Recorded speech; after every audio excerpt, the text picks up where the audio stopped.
Thank you. So this is the current agenda that we will do. I will do my best to keep us to. We will start with this welcome and introductions, then move into the scope and purpose of this working group, and also the background of and some of the justification and existing functions for smart inverters that the CPUC has already basically approved. We'll then talk a little bit about the SIO working group process and logistics, and just some nuts and bolts there, and discuss that, and then have a few questions and a quick 5-minute break for everyone to not look at this screen for a little while, and then have a quick 5-minute break. I guess I already said that. And then basically Francis will go through a primer on an overview of DER architectures and functions, and then we will break for lunch. Then after lunch, we'll go into more detail about what the scope of this working group is and some of the issues that we probably will need to discuss in future meetings. And then go into a discussion of use cases. These are going to be very key to the work that this working group is doing, and discussion, and also how this working group can utilize the existing use cases and functionality. And then Francis will go through an example of a specific use case of setting active power, and then another quick 5-minute break.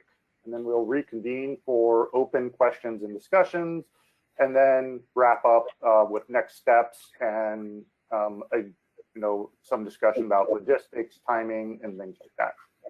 And again, if everyone that's on could please mute your line so you don't get any background noise. And thank you. Next slide, please, Francis.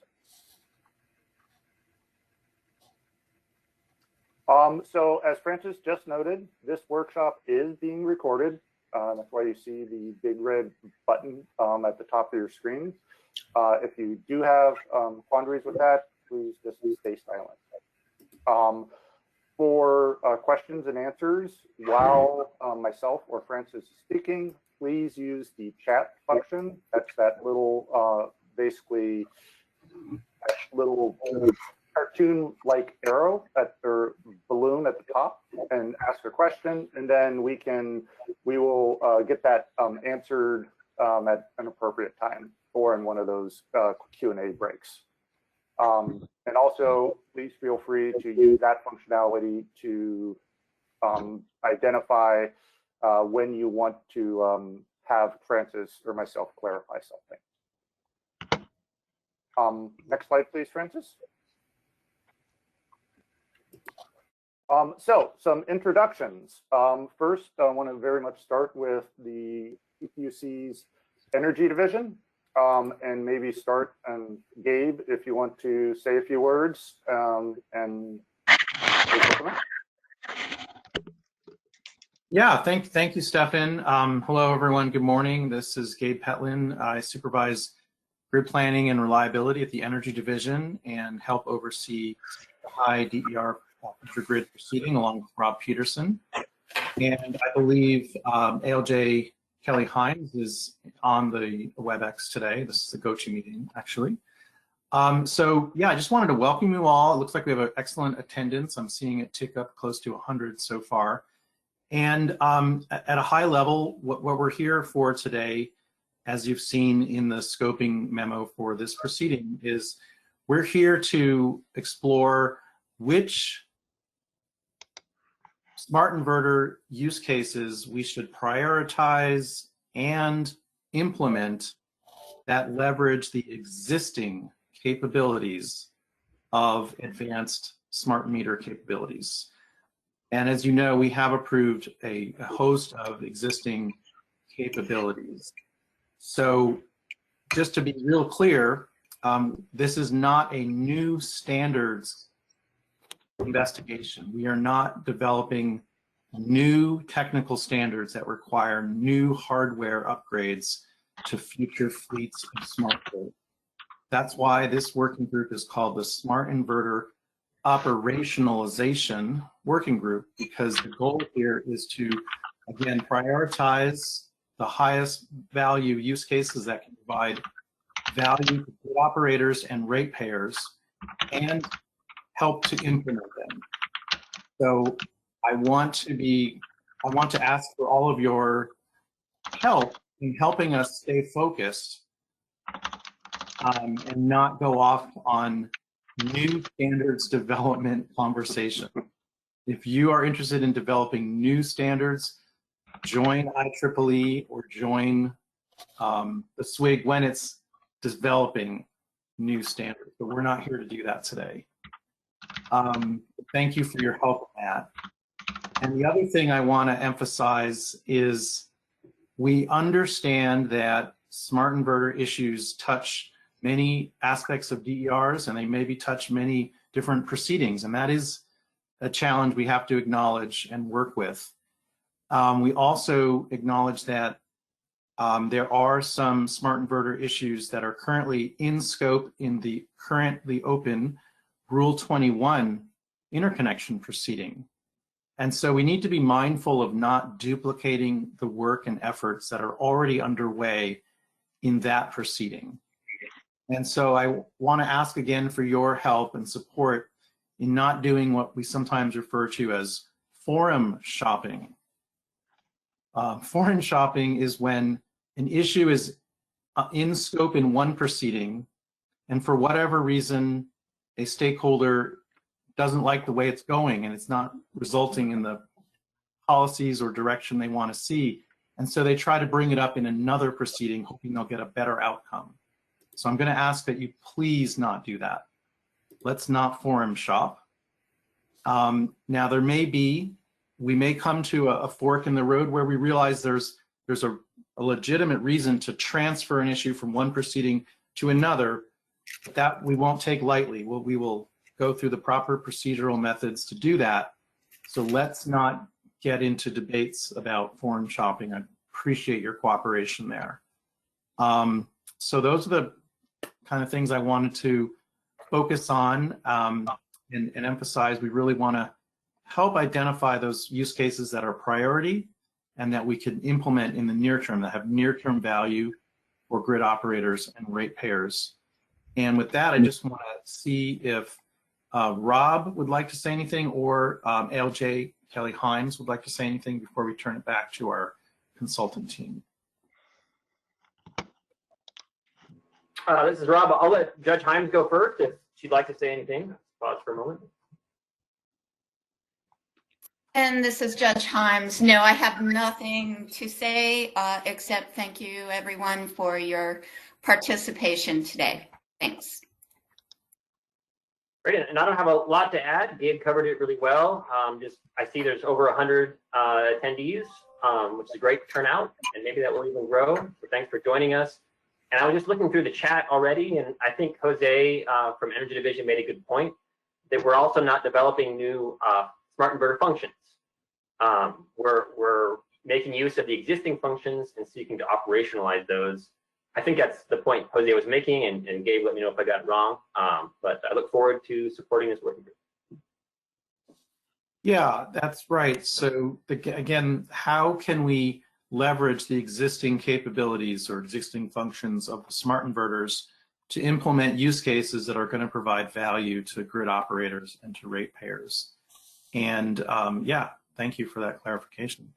I know we're going to be going into a lot of detail on this, and we ask for your focus and patience as we dive in. So sounds like we're ready to hand it back to Stefan and Francis.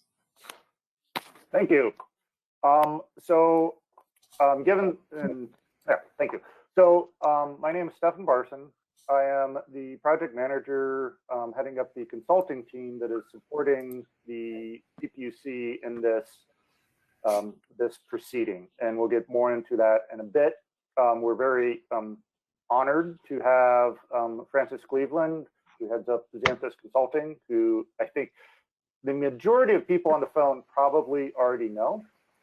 She will be the key point of contact for this working group moving forward. I'll be assisting her with a number of sort of support tasks.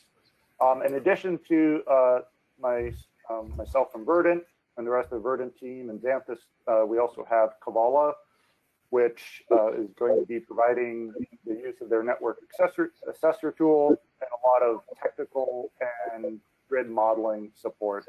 And then also GridWorks, who will be helping us with facilitation for many of the other aspects of this work. So Francis, if you could skip ahead to the next slide.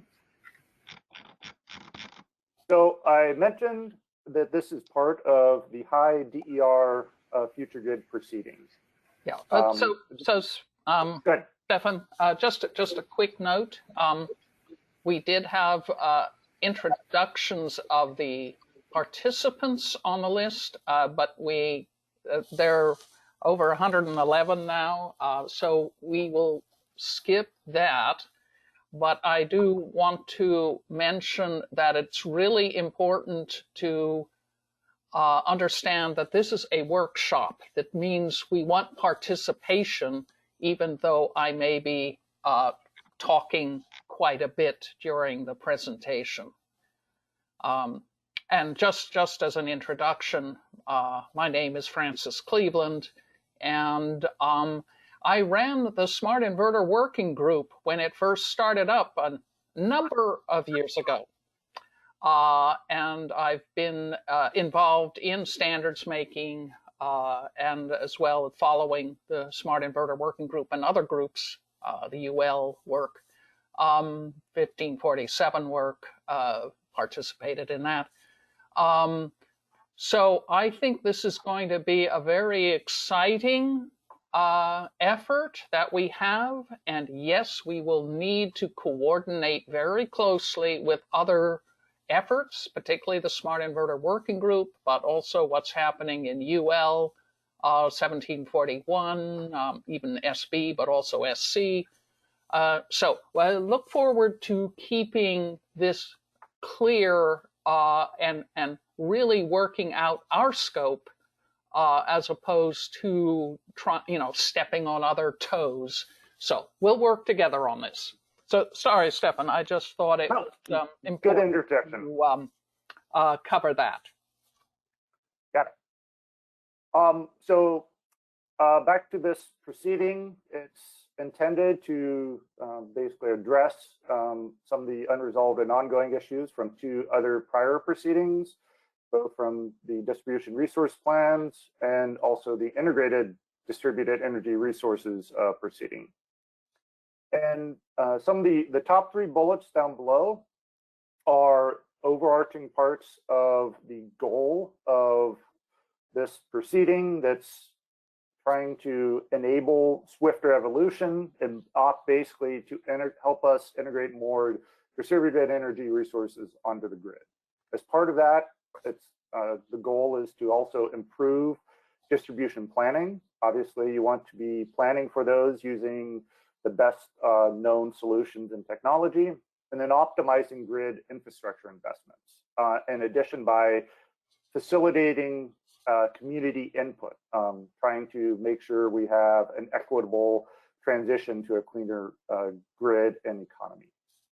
And then 2 very salient points to this particular working group.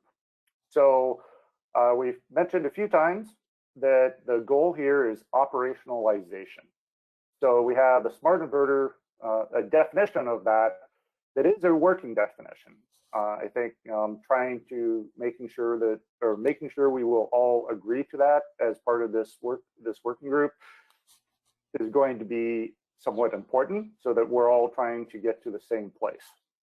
And that is, we're going to be defining how existing distributed energy resource functionality could and should be best utilized to best meet the grid and also stakeholder needs. And those stakeholders being the people that own the PV systems, the aggregators, and the utilities. We also, and as part of that, we're going to be focusing on the needed software and firmware and capabilities that to support this with no hardware changes. And also no need for truck rolls. And then also recognizing that although we will be utilizing existing functionality, there will be impact on needs for testing. Next slide, please.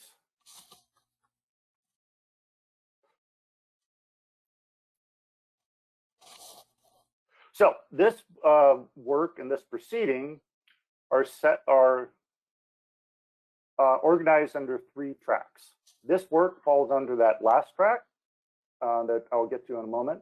But the first track is really looked at the distribution planning process and data improvements. This is broken up into 2 phases, focusing on what we can do near term, as in for the next round of grid planning, the next year's cycle, and then improvements longer term of how better could California do some of this grid planning. That includes, as I mentioned, the distribution planning process. There's a separate but related effort going to quantify the impacts of electrification, and then other related efforts of improving and better enabling data transparency through the IOU's data portals, and also the integrated capacity analysis. And then finally, like I mentioned before, working on better community engagement, especially focused on equity and better equity. Sorry to butcher that. There's another track, and this one will be headed up somewhat by GridWorks, of looking at distribution system operator roles. So like we have an ISO in California, it's looking into possibilities of implementing a DSO and what those roles and responsibilities would be. And as part of that, what's the long-term vision for how California's grid would be operated and what that architecture looks like. And the last, but very much not the least, is the focus of today in this working group. And that is operationalizing smart inverter functions and also modernizing planning for grid modernization. This, like track 1, is broken into 2 phases. First is very much basically this working group and what comes out of this working group. And truck rolls are basically when you have to, when a provider or an installer would have to send a person or a team of people physically out to a site to make updates. Although, Lorenzo, I love your comments, so well done.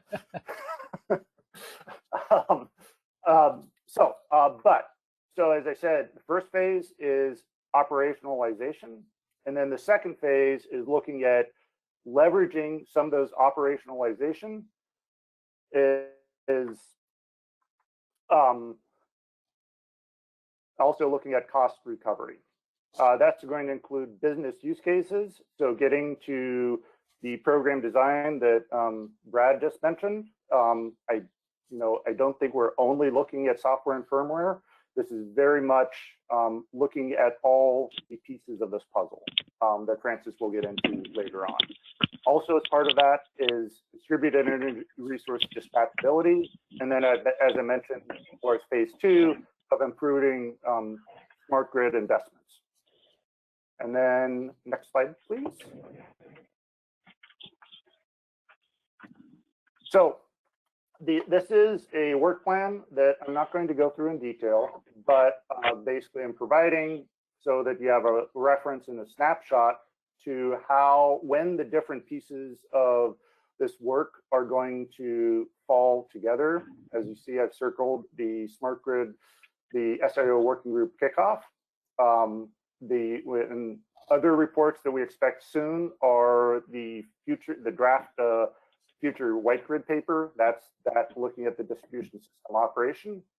And then looking at that first electrification impact report that's going to be quantified, and that's really as part of track 1 with multiple reports later on.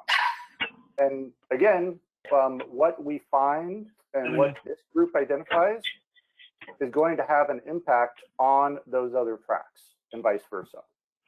And then the other thing to note is that this working group will go on for a year, culminating in a working group report that leads to a staff proposal. And then Francis, if you can go to the next slide.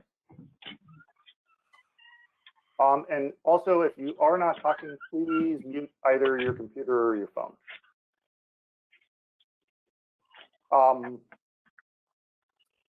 And then basically that staff proposal works into a proposed decision, including both grid modernization and smart inverter operationalization, along with a number of other reports that you see on those timelines there. And then next slide.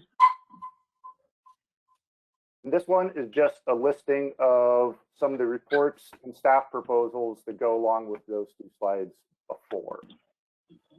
And I think somebody's in a car, so if you can please mute. Yeah, Francis, I would just break in to please ask people to mute themselves. There is beginning to be a bit of background noise. Okay, Thank you. Thank you. Okay, and then Francis, on those questions about hardware, do you want to address those now, or I will cover that later. I really want to, I know everybody is sort of beginning to respond to what they've heard, and that's great. But I think that what I'd like to do is get through some of the slides, because we do get into a lot of details. And then we can pick up on the issues again. Okay, so with that, I'm going to hand things over to Francis, and I will step back to trying to monitor the chat. And thank you. Go ahead, Francis. Okay. So I'm going to start by going through what the scope and purpose of the SIO working group is, based on the, actually verbatim from the scoping ruling. So we'll start from there, because I think what I want to do is start with a big picture, and then we will zone in on what we will actually be covering. I think it's important to have the big picture, because there's an awful lot of different pieces to this, and no one group is going to be able to handle all of it, and shouldn't. And we'll need to coordinate, like with 1547, like the SIWG, and other efforts. So my first step is to really take a look at the bigger picture. So starting with the scoping ruling, we start with the obvious. So the main focus of this group will be to determine which smart inverter use cases should be prioritized and made operational for implementation, to leverage the existing capabilities. This is where I think it's important. We've said software, firmware as being the main drivers, where we're saying we don't want you to replace the hardware in your system, because that can be very expensive. But the reality is that we're now talking about systems and not just inverters. And that's one of the areas that I will be at least discussing, and we'll see where we go. So we're talking now about existing capabilities of smart inverters, or what I will get into is really the systems that have smart inverters in them. But we're starting with the obvious, and one of the obvious things are the smart inverter use cases that have already been identified in the Rule 21 Working Group 4 report. So that's sort of the low-hanging fruit. So we're definitely going to cover that. But we also need absolutely to understand what impacts, what technology roadmaps or other commission directives related to DERMS, as well as operationalization, should be adopted to ensure that utilities are able to implement the recommendations. So yes, we are going to touch on DERMS. We know the DER management systems, for those that don't know the word DERMS. We recognize that there are IEEE groups that are beginning to work on DERMS requirements. There's a lot of work that's already gone on. What we're going to do is thread our particular needle into to help define what might be needed in DERMS rather than defining DERMS themselves. The third area that's going to be very important is existing cybersecurity standards and how we're going to utilize them for operationalizing the smart inverter systems and the DERMS, particularly covering communications, but not just communications, because it's actually end-to-end. We'll get into that a little bit more later on.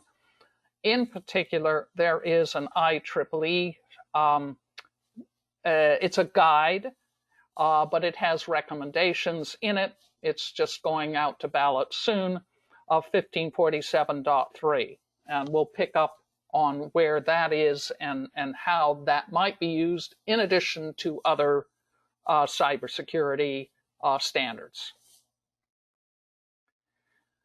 So I'll go through just this slide, and then I will open it up for brief comments, mostly clarifications, because I know we're going to have a lot of general comments, but let's start with the clarifications. So let me go through this slide, and then we'll stop for a moment. Okay, so from the scoping memo, what should our working group cover? It's not limited to, but because it's not just limited to the Rule 21 report for Group 4 report, but we know that there are other efforts going on. So we know, first of all, the obvious things: operational flexibility for Phase 1 functions, the Smart Inverter Working Group Rule 21 Phase 1 functions. So we have things that really allow or involve communications and other things that were not part of Phase 1. So we'll cover that. We'll also cover operational flexibility for the Phase 3 functions. Again, getting a little bit more involved in what it takes to provide the capability for activation, deactivation, alternative settings, including limit active power, set active power. We know that that's still being discussed in the Smart Inverter Working Group, or was anyway, and scheduling, something we're working on in UL. So we know that this will be an area, again, of coordination, but still looking to see what use cases, what are the functions, what are the requirements. So we won't define how it's done, but just what are the requirements, the use case requirements. Another area is the adding of the 1547 functions, 1547 2018, but we also know that 1547 is being reactivated for revision, and we will definitely need to discuss which functions we will want to have use cases for and define the requirements for. We then also have additional things related to safety and reliability. including monitoring. This is fast monitoring, not just 5-minute or 10-minute. We're talking seconds. So is that going to be a requirement? Fast frequency response, something that certainly the CAL-ISO and other transmission folks are interested in. Reserve, peak power limiting, unintentional islanding, and black start. Then we have ancillary services, typically needed for transmission, but not necessarily, because also there is a growing grayness between transmission and distribution. But we'll discuss some of those functions, as well as other grid benefits that DER can provide, such as storage-related capabilities like coordinated charge, discharge, intentional islanding, microgrid management, etc. So I'm going to stop for a moment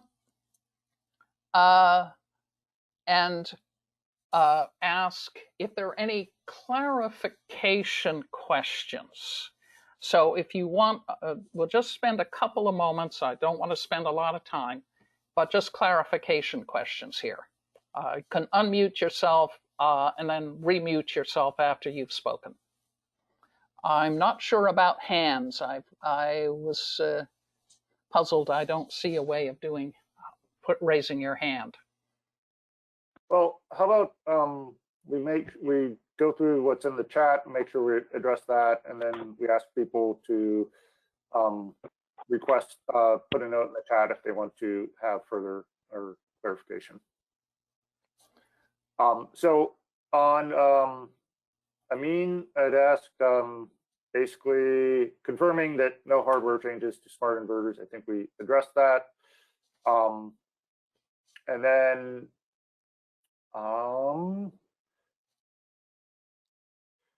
point taken, Brad, on not using functions and use cases interchangeably. They are different.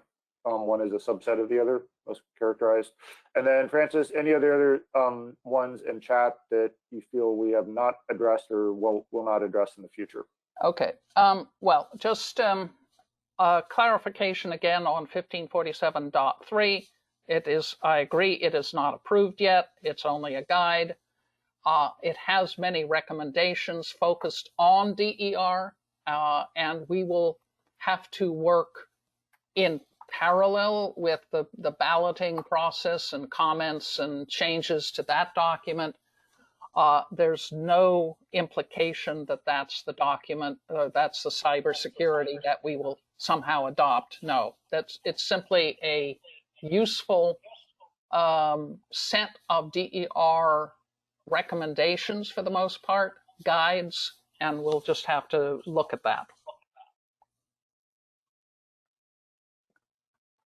Hey, Francis, this is Roger. Have a comment if... Yeah. Couple of things. The first one, when we talk about existing functions, we are moving to 1547-2018, starting hopefully Q2 of this year, and then fully transitioning to those functions in 2023. So, when we say existing functions, are we also accounting for those functions that will be adopted into our Rule 21 requirements in the sort of immediate future, within a year or so? That's one question. And then a general comment is that in this slide that you have up, it references working group 4. That might have come out of the decision or no, but seems like a lot of the use case work was part of issue 27 and 28 that is actually in working group 3 report. Yeah, I think just to answer the second one first, it was both working group 3 and 4. It just somehow ended up showing up in 4.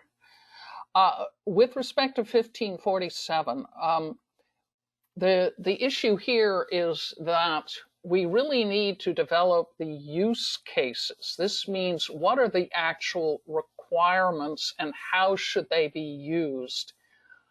It could be that, let's say the Smart Inverter Working Group or some other group says, okay, we're adopting exactly what's in 1547-2018. That's fine. And that's the role of another group. What we would be doing if we decide to, again, this is just the things that we might do. We could take a look at them and actually come up with the set of requirements, performance metrics. When would you use it? Under what circumstances would you use these functions? How would they work with the existing Rule 21 functions in combination? There are a lot of issues that 1547 did not address. And I'm hoping that we can address it from that perspective. So it's more looking at the requirements, because I think we'll be needing flexibility. That's why this word is sort of thrown here. To make it operational, you really need the flexibility to meet existing requirements, power system requirements, regulatory requirements, etc., and configuration, what's out there on the grid. So that's the reason for this. Again, we don't want to step on any toes where say there's a decision to take 1547 exactly as is. That's fine, but there's some questions there, including the communication protocols. Is it just going to be requiring IEEE 2030.5, or are we also going to allow Sunspec Modbus and DNP3? So there's a lot of issues to cover that are not, directly like we're going to implement, add in the 1547 functions. Francis, this is Gabe at the Commission, and I'll just chime in partially in response to Roger Salas's point. I think you're gonna hear us use the word existing and near term a lot. And I know you have slides. We'll get into the timeline of the working group report, but essentially we have about a year to produce a consensus and non-consensus working group report. Then followed by that, there'll be a technical report by Xanthus, and then a decision by the end of 2024. So to answer your question, no, if something isn't already existing or approved today, it's unlikely that we can build a use case around it. We're not looking to develop new standards. We're looking to implement the existing capabilities in a short period of time. So I hope that helps. I know it's complicated, but I hope that's helpful. Yeah, thanks. That's good points. This is where there's some issues that we'll need to work through. And I have a slide that sort of comes up with the issues, and we'll get to that probably after lunch. Okay. So that was really just the scoping memo. So that was setting the background to where this group is in relation to other efforts. Yeah, we know there's still a lot of fuzziness in some of it, but I think the key here is that we're talking use cases. What is it that needs to be done, and how do you make it operational? That's the key. And I think Brad mentioned that it was good to state that functions are not necessarily use cases. There can be use cases that apply different functions or maybe modify different functions, but the use case is what we're focused on.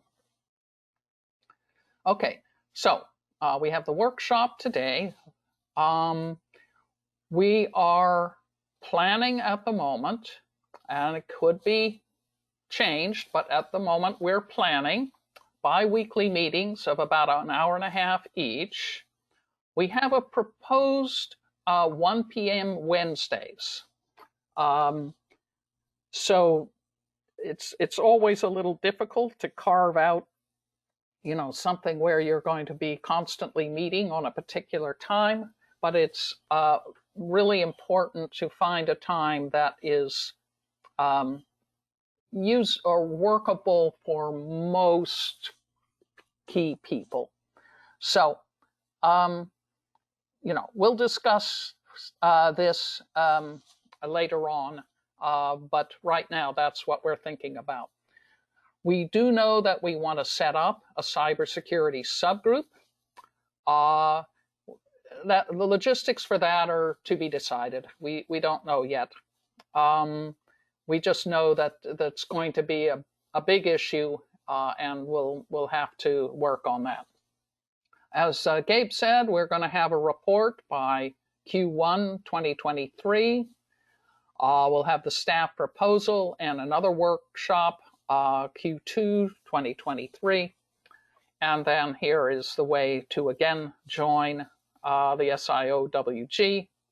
And we have a SharePoint site where we will be providing publicly available documents. So nothing proprietary should be put there. And we'll go through with the group, not today, but with the group exactly how we're going to work that. Okay. So the proposed method that we would like to use is to start with a list of use cases. I have already put together, and you could see in some of the previous slides, a list of possible use cases that we could discuss, and we'll get into that a little bit more. Then we'll also look at topics that are raised by 1547 2018, and obviously the revision if need be. 1547.9, which is storage. This is an area that we've only sort of addressed by slipping it in under the table rather than addressing it fully or directly. We also have P2800, which is transmission connected, inverter-based systems, IBRs. We've got work going on at NERC, also definitely UL, and other groups. There are groups in Europe and elsewhere as well as in the US. And I know there's work going on for DERMS as well. So we've got a lot of issues that could be raised there. But again, remember, we're focused on use cases. So hopefully we won't be stepping on toes too much. And then we expect to have California IOU participants bringing up topics, and then obviously other participants bringing up topics. Most of us have been involved in the Smart Inverter Working Group or UL or 1547, and we've worked together pretty well, I'd say. So I think I'm hoping that this will continue. And we'll start with the obvious high priority and high benefit use cases, and also the use cases with, quote, simple implementation issues and high benefit. We're not going to go into gory detail on stuff that may or may not be useful. We'll leave that till later. So one of the first things we're going to do is start categorizing the use cases. So again, the proposed methodology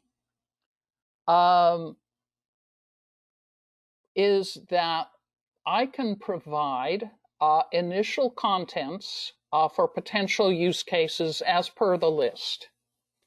or others can do that, but certainly I can take a first stab at that because I actually have many of these potential use cases up to a certain level. I think the key here is what consists of a use case. What is a use case? And it can mean different things to different people. So for the purposes of this group, where the use cases I see, and again, we can go through this and say, yes, no, this, we need to add something or take something out. But the use case should include a purpose. It should include what are the DER technologies involved. It should include which stakeholders are involved. Utilities, aggregators, DER owner-operators, plants, etc. It also would include the DERMS requirements. What does the DERMS have to do?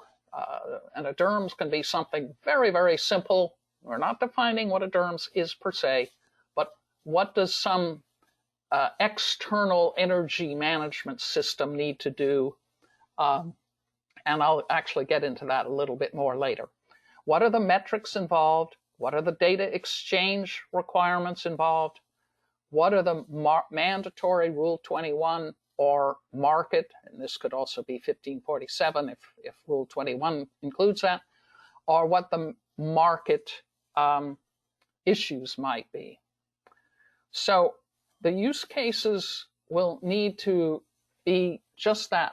What is the use of this particular capability that we may be talking about?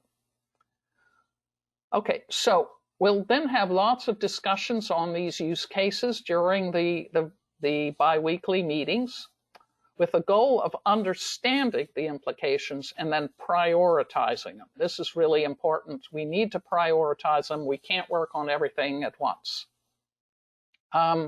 So then Xanthus or others can update the use cases with the result of the discussions and the technical details. And then we'll discuss the decisions on priorities and possible next steps. Where does it go from here? Who takes it the next step? Because we're just developing the use cases. We're not developing any final specifications.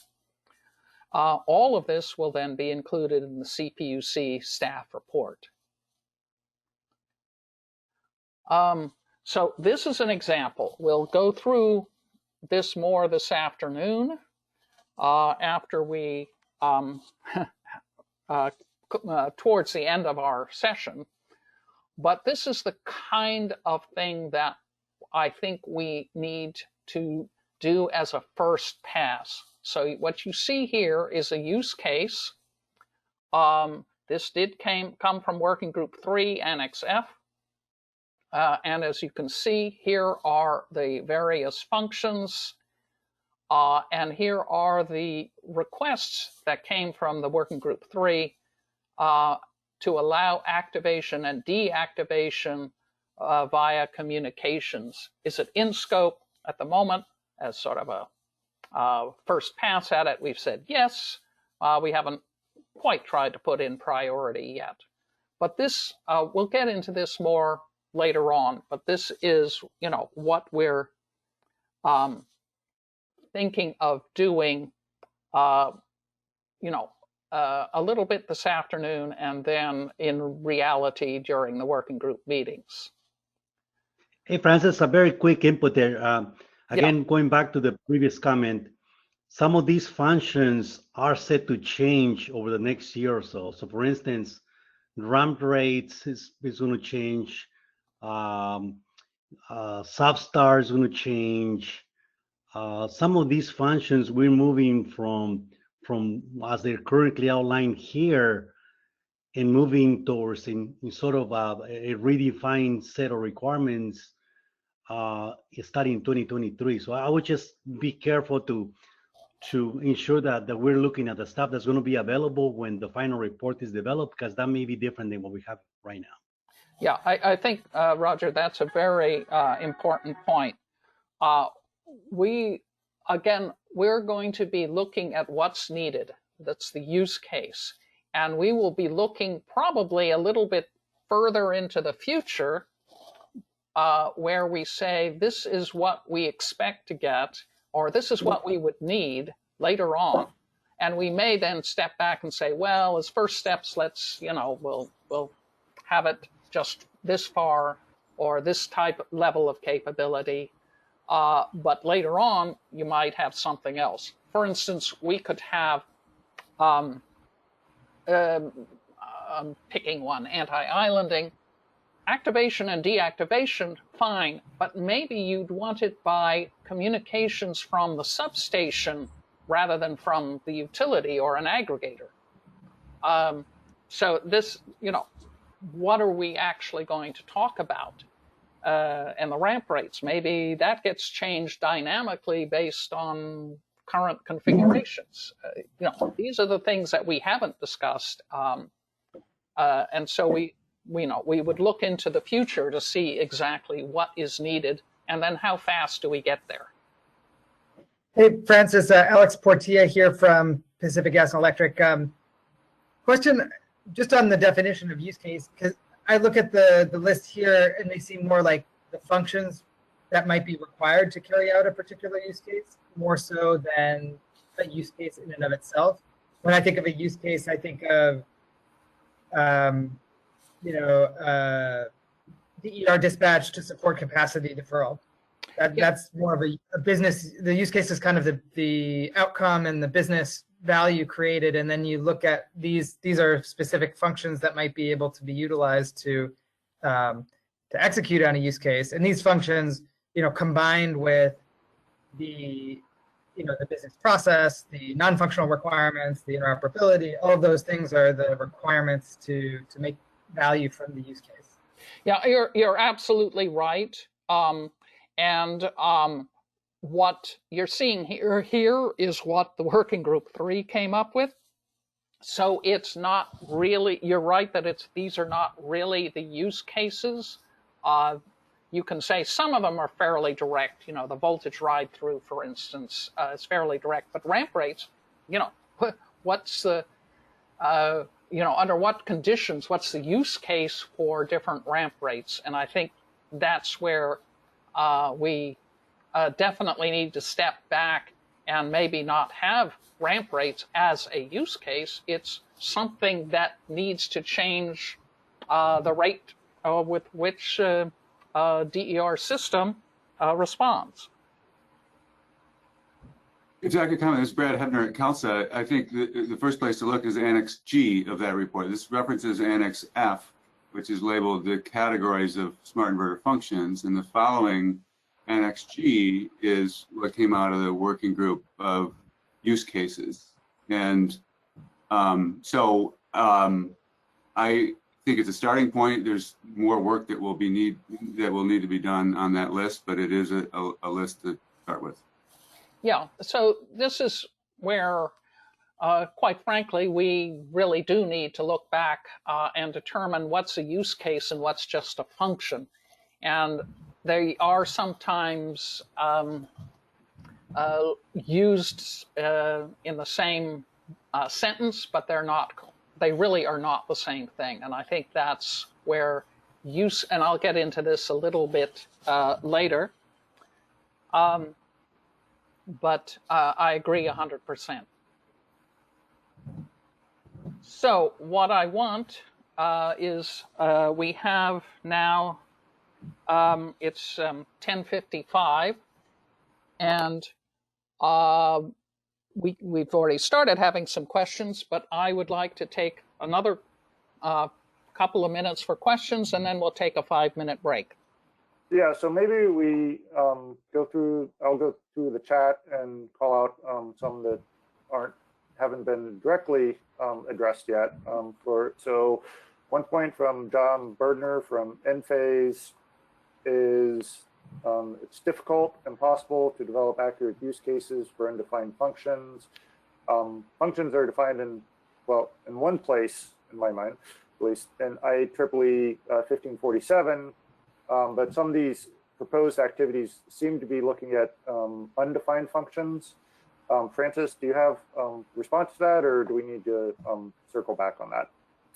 Yeah, we'll go through a lot more detail on what we should have as the use case. And I agree that sometimes what was already provided in the SIWG working groups are not use cases.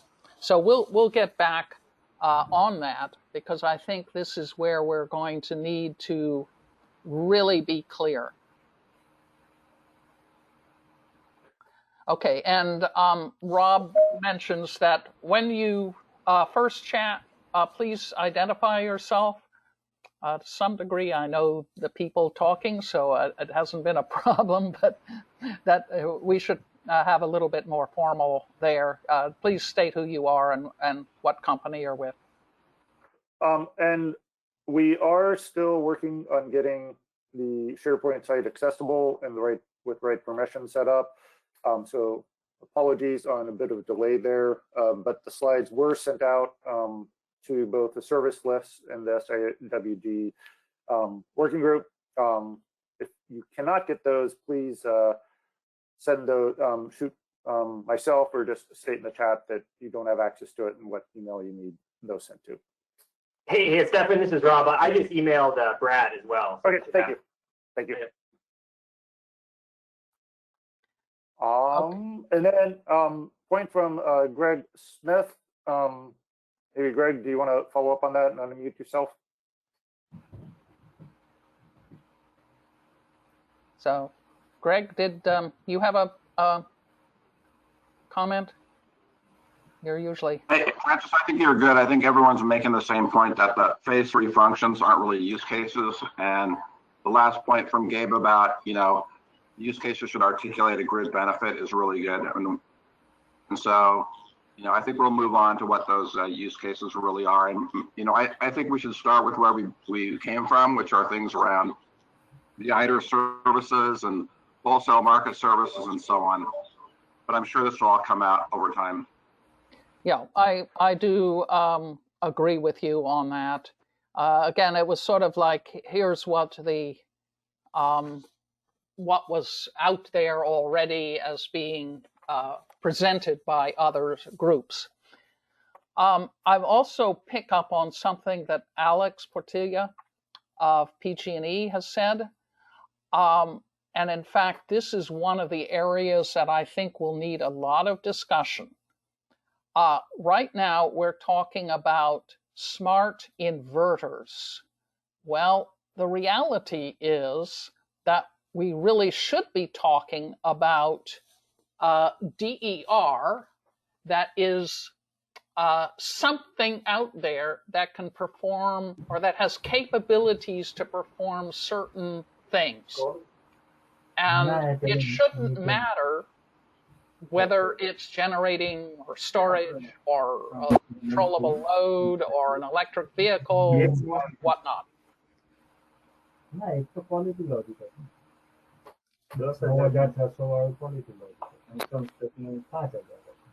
Maybe that signals, Francis, a good time for a break and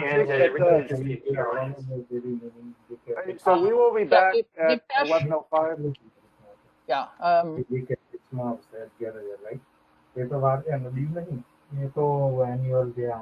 think Francis, is there a way we can mute everybody? I can mute everybody. I hate to do it because then it does mute everybody, but I can try to. I would, let's do that and then just have people ask questions on that, and if needed, open things up. Okay, I have to many find people, it's the person too. Okay, well, we will be back in 5 minutes, folks, and we'll get the audio tuned up while you're attending to other things. Yeah, so I would appreciate everybody.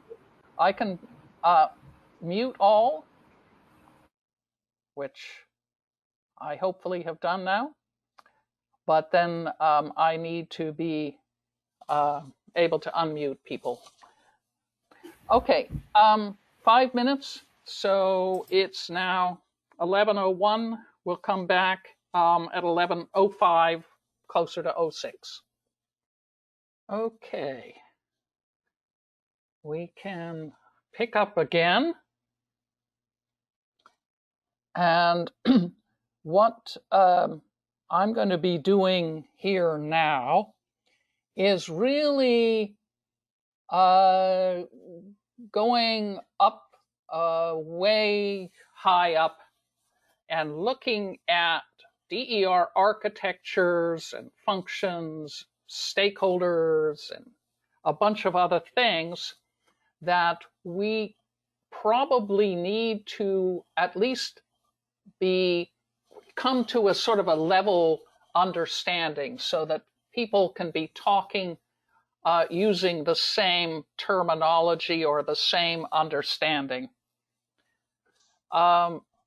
So what I'm going to cover now is not necessarily what we're going to be discussing during working groups meetings, but really looking at the background of this, because I think that's going to be important. Okay, so one of the things that is very, very different between traditional utility operations, I mean, this has been said many times, but I'm trying to set the stage. There are many very diverse DER stakeholders. It's not just, generation to grid, transmission to distribution grid to customer anymore. The DER owner and the DER itself has many different business purposes. They might have many different types of contractual arrangements, such as with the aggregator versus with the DER system, and we've got the regulators, we've got the energy markets. There are different multiple levels of requirements for communications. You can see just this, network or spider web of communications amongst all of the different stakeholders. And there are very different needs for the capabilities of these. It's not just the protocols, but it's the information flows. That's going to be very important. So the information, how it flows amongst all of these different stakeholders is quite different. And then, of course, how to meet mandatory grid codes and deciding which market-based functions provide the optimal return on investment. So we're talking about a very different world.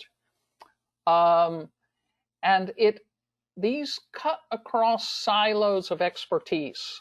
There are a lot of people who are really expert at a particular thing, but we need to really look at the interactions between the different stakeholders if we're really going to understand the big picture. For example, and I think this is one of the areas that I think may become a topic of discussion, shall I say. In the past, we've really talked about, like this inverter 4, we have one inverter and a solar PV. And then we've said, okay, here are the requirements for what the smart inverter has to do. But the reality is that, with the exception of a few places or the smaller systems, like my house, I have only one PV system and one set of inverters. But I'm going to get a battery system. I'm no longer going to be just a single DER. So 1547 says DER is sort of whatever's included. And I think we need to make sure that we understand that there'll be multiple inverters with possibly multiple local controllers and or facilities or plant controllers. So it's going to include batteries. This is just a particular one with a PV plus battery. It's going to include a bunch of batteries. It's going to include a PV plus battery system that has a single inverter. It's going to have sub-metering. It's going to have sort of a controller, but it's also going to have a PCC. Where does the Rule 21 functionality actually reside? And this is a tricky question because it's really no longer living in inverter number 4. It's somehow in this whole thing. And I haven't even included, well, there is a local load, controllable load maybe. So where, what are you actually going to test? If you do type testing, you have to have a piece of equipment. But if you're doing site testing, it's really what happens at the PCC that's of concern to the utility, and the functionality, whatever it might be, it's sort of a mixed bag of some smart controller deciding which inverter is going to do what, or which load is going to do what. So I think we need to be cognizant, and this is going to take some discussion. Are we going to be talking just about sort of what an inverter needs to do, or are we going to be talking about what is needed for the PCC or the power set of things at the PCC to meet those requirements, or to be providing additional power or AGC or reg up, reg down, whatever. So this is a new way of looking at things. Another new way of looking at things is that IEEE P2800 is really for transmission connected inverter-based IBR. But we know that FERC 2222 states that DER can provide transmission services if they're capable, typically in aggregate. Where is the line between IBR and DER? So this is going to be another area that we have to be cognizant of when we're doing these use cases.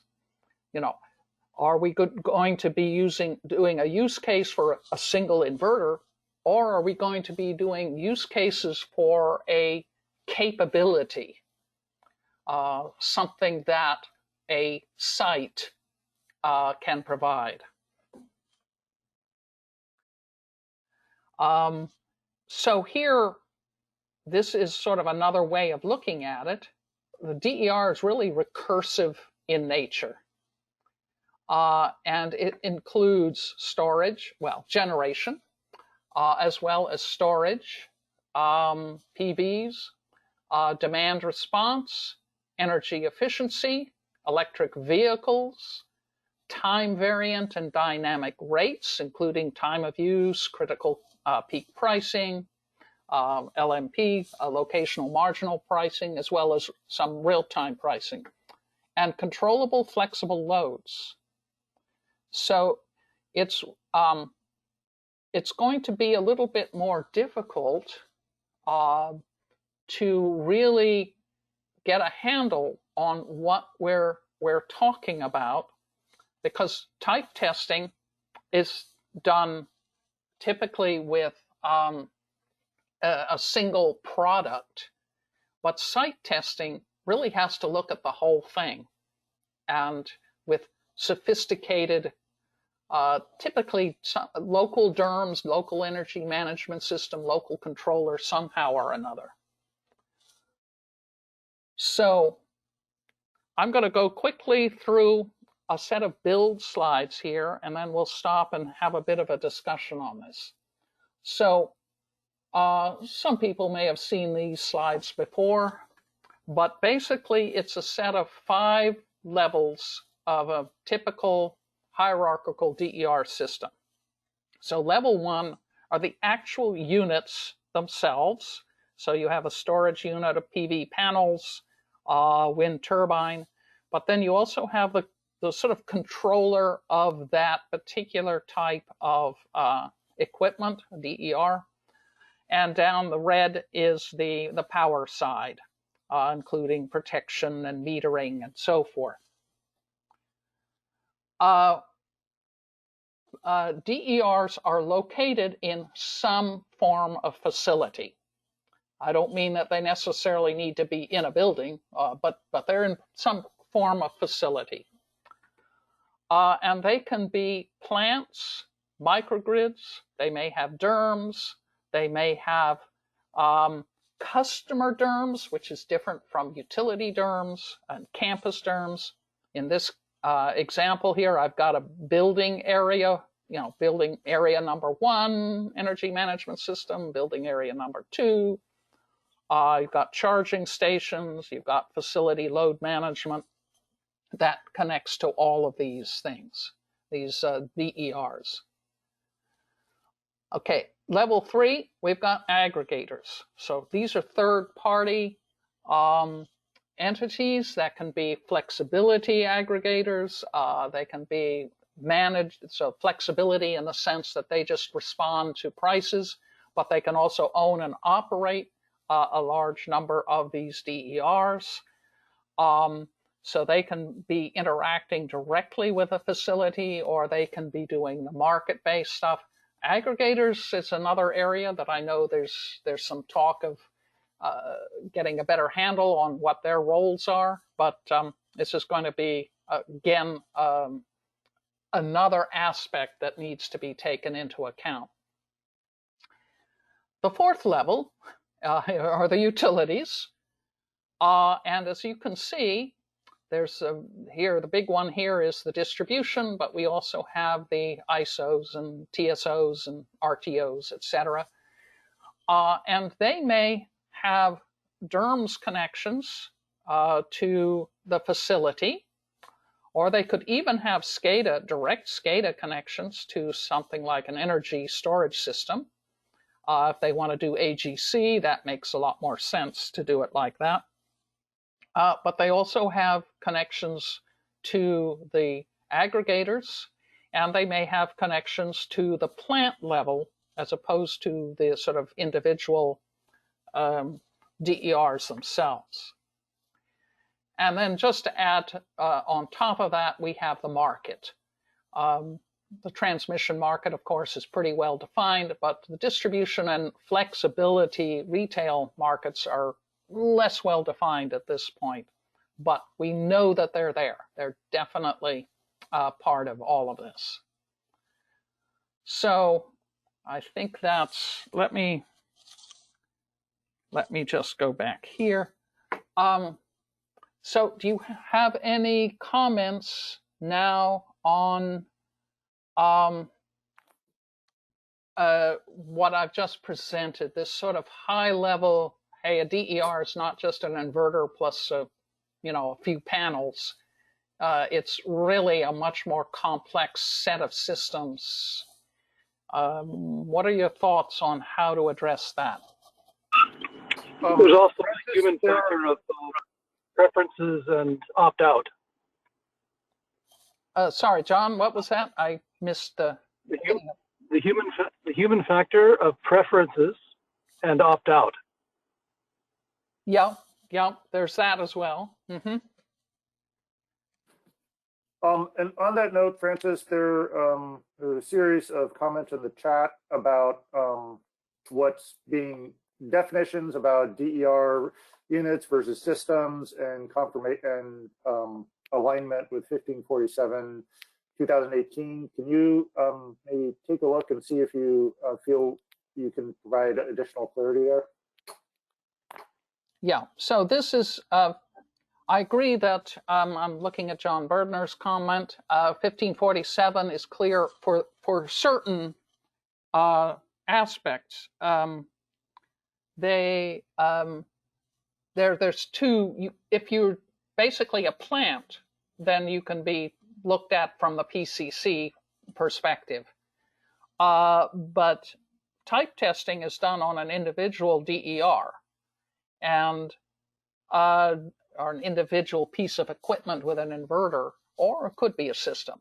But it's a lot more difficult to say how would it all work together. Does every piece of equipment have to have every single function in order to be compliant with, say, Rule 21? Or does it simply mean that the site, the facility, or even the aggregator, by using different plants and different capabilities, can provide the functionality? So, Francis, could I interject? This is sure. John Berdner. Yeah, I think I just think we need to be clear, because I think this is very well addressed in 1547. We have DER units, individual inverters. We have DER systems, which are type tested in their various combinations by the nationally recognized testing lab. And then we have a composite DER, which has not been shown to work together as a system, and needs to be go through pretty exhaustive and very well documented commissioning testing. So I think all three of the things that you just talked about are already addressed. And, you know, 1547 goes into great detail on the reference point of applicability. And that's what we're talking about here. And we have a high-level mandate to harmonize. And I think we need to keep dragging the conversation and the terminology back to the existing terms so that we can harmonize two of them. Yeah, okay. I agree that 1547 addresses it more specifically. And maybe that's one of the areas that we need to bring into the Rule 21. And I'm not sure that that has been as yet discussed to my awareness. Now, I haven't been to all of the meetings, obviously. But is that aspect of 1547 being looked at here for Rule 21? Or, you know, Yeah, Francis, this is Roger Messi. Yeah. I mean, we're not, it's a little bit tough situation because there's, you know, it is necessary to start talking about, you know, having the conversation as to a DER system versus an inverter. However, the challenge at this point is that all, you know, at least for SCNM, I think all the other utilities, we rely heavily on the inverter itself being certified, that then is listed like in the CC list and things like that, that then allows us to, in a very expedited manner, approve a very large amount of projects very quickly. And all of that is fundamentally is because we are looking at which inverters have been certified, you know, by an NRTL, you know, using a standard, whether it's UL 1741 SA or future 1741 SB. But we all look at this point that at the inverter level itself, and within 1547, as we start to bring 1547 into Rule 21, we adopted the sort of like anything below 500 kilowatts will continue to be at the inverter level.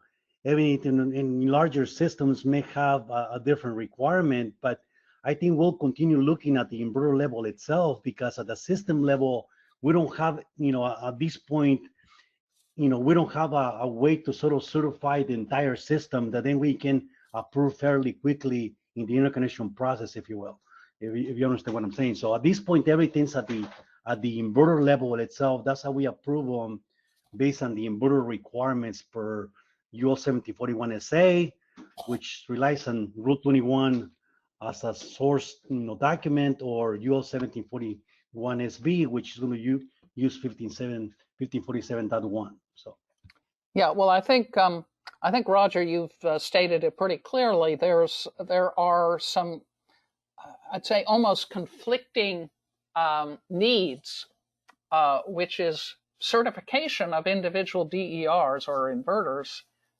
versus the reality. And some of it you mentioned also in the chat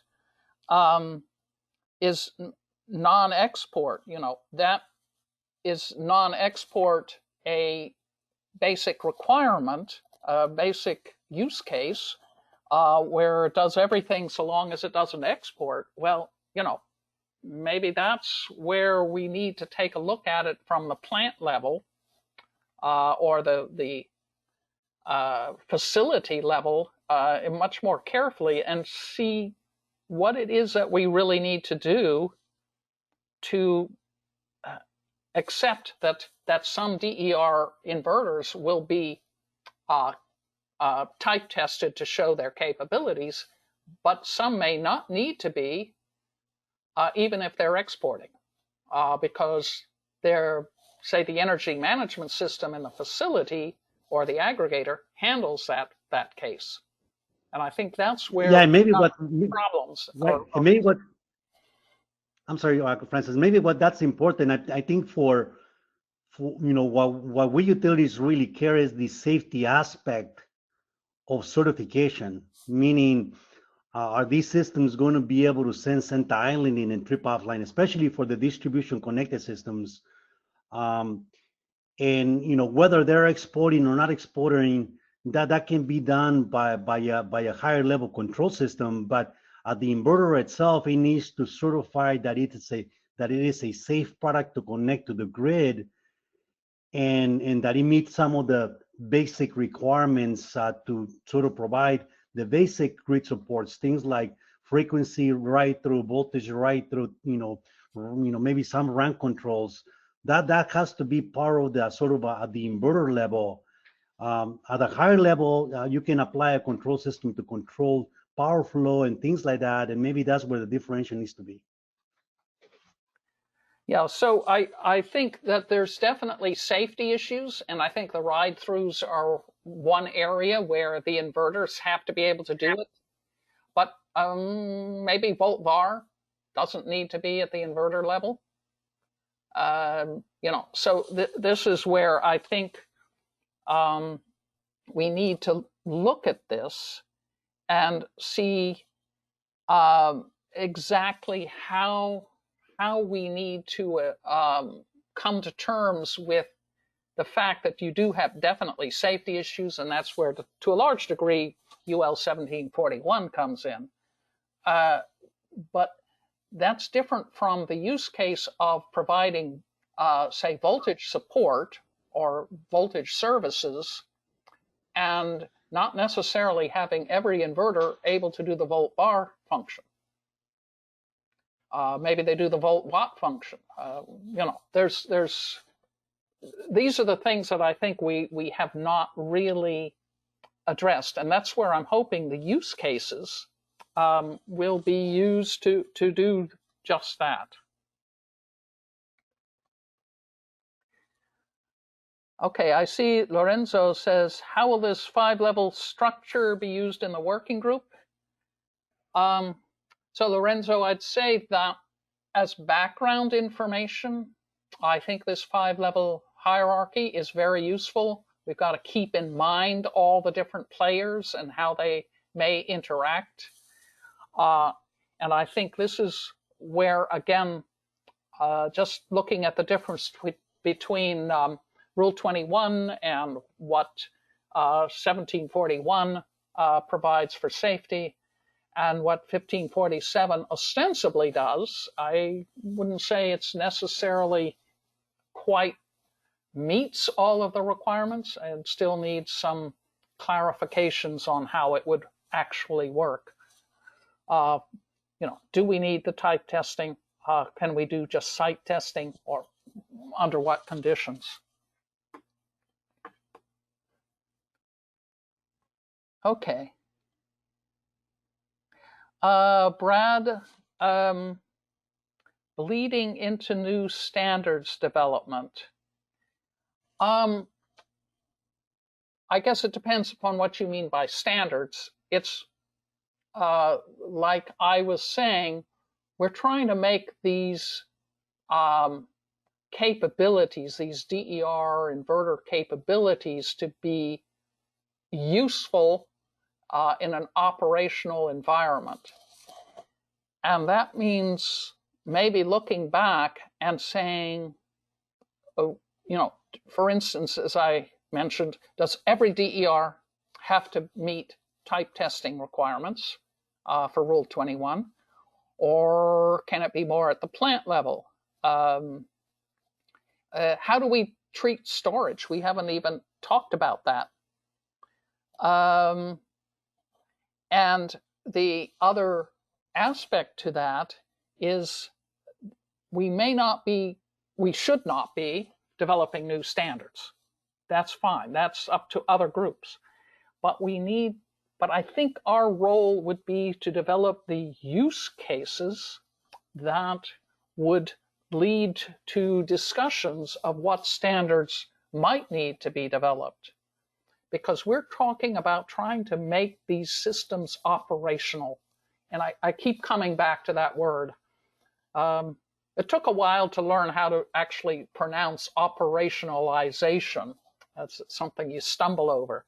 But it really is the key to all of this. We're trying to make it operational, and we're using use cases to say, what is it that needs to be done? It's up to others to develop the actual standards. We're just trying to develop what needs to be done. Is that, and Gabe, I think you you picked up on that as well.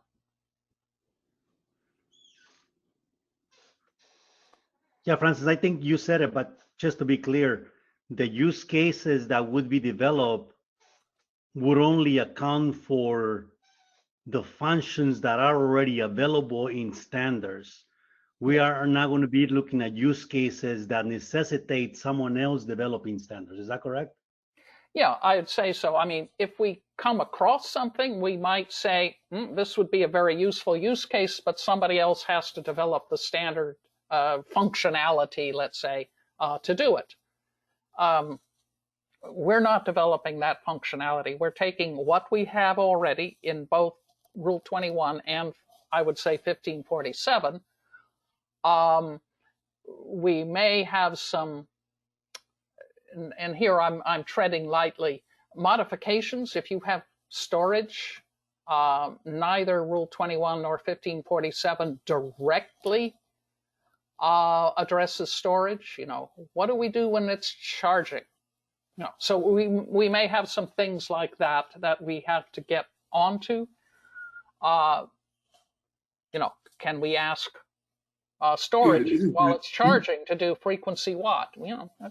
That's a question. Brad Hebner of CALSA, and I have to admit I'm still a little confused by the answer, because it feels like we're talking about just refining the capabilities to make them work better. That definition of operationalization is just making sure they actually work.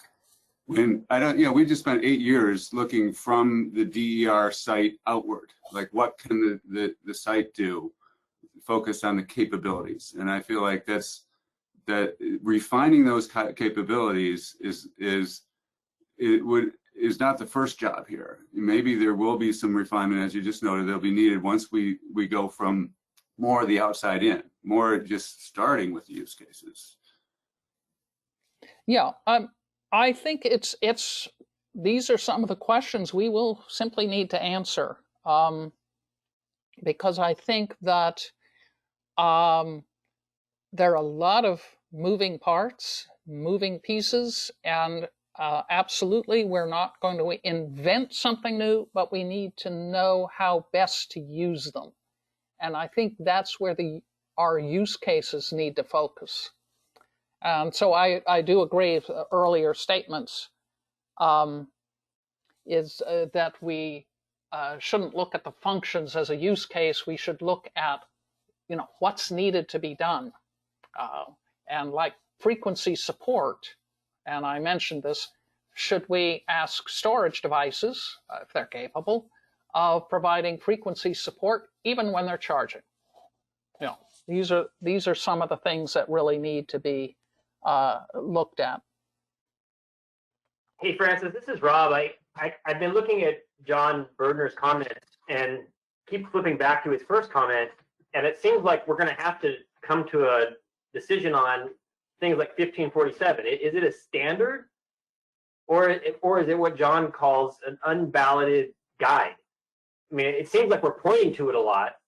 Oh, well. So are we going to say this is what we're going to use? Like, it seems like we have to make a decision on whether or not that standard is going to be used and not just be some kind of a guide. Does that make sense?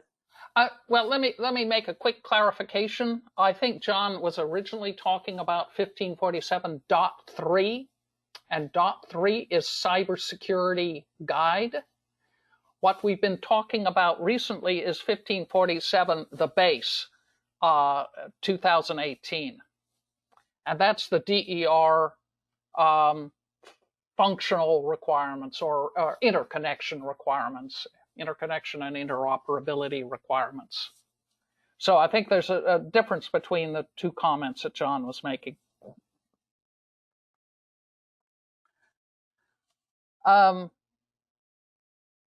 It can be confusing, but the 1547 is a sequence of documents. We're up to 9, and I think 10 is starting, .10 is starting.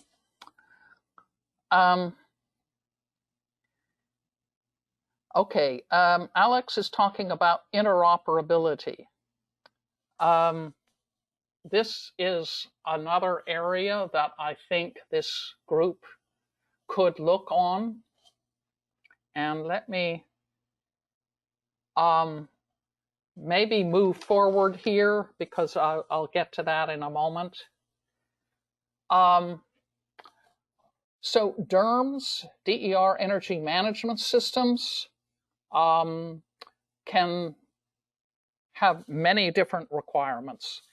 I think one of the things we have to discuss or have clarified or get the right terminology is that there can be utility DERMS, there can be aggregator DERMS, there can be facility DERMS, there can be microgrid DERMS. I could even have a house DERMS. The point is that it's some kind of energy management system that can manage or request actions from DERs. And we're definitely not going to get into the DERMS themselves here, but from the use case perspective, we might very well get into what would be needed from a DERMS in order to meet the use case requirements. For instance, discovery of new DER information. What about monitoring and control? Does a particular use case require near real-time or real-time communications? At the PCC or at the DER's point of connection. So, we need to recognize the DERMS as being an integral part of what the use cases will need to have, will need to ask for. Forecasting is another big one. Do we need to ask for, that the DERMS, some DERMS, whether it's a utility DERMS or an aggregator DERMS or, whomever, will they need to be able to provide forecasts of what they can provide? These are the kinds of things that I think we will need to look at. There's a second set of DERMS requirements. Power system topology. Again, I'm not distinguishing in this set of slides whether it's the utility or the aggregator or the facility or whatever, but something, some entity, some capability will need to be there that can do some form of state estimation, various power flows, maybe contingency analysis.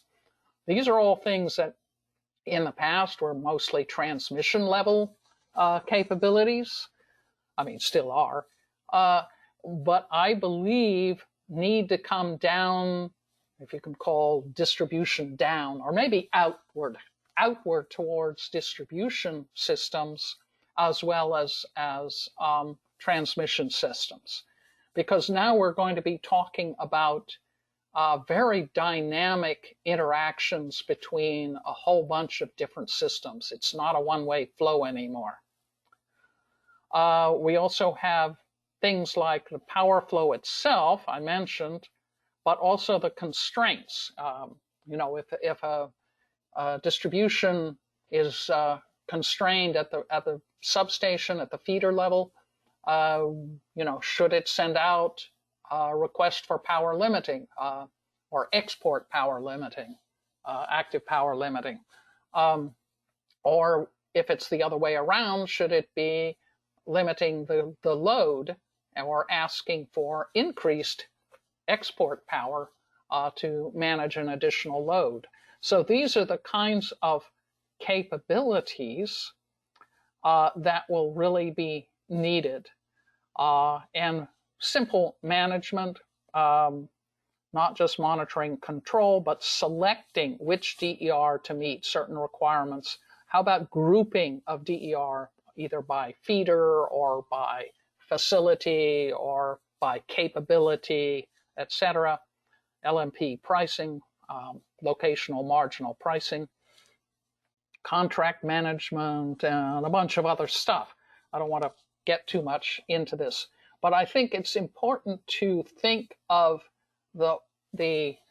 again, the bigger picture is that these use cases will be requiring more than what a smart inverter can do. It will be requiring assessment, analysis, forecasting, constraint recognition, maybe real-time assessment of the power system, a bunch of things that will actually make the power system run more safely, more efficiently, more securely, reliably.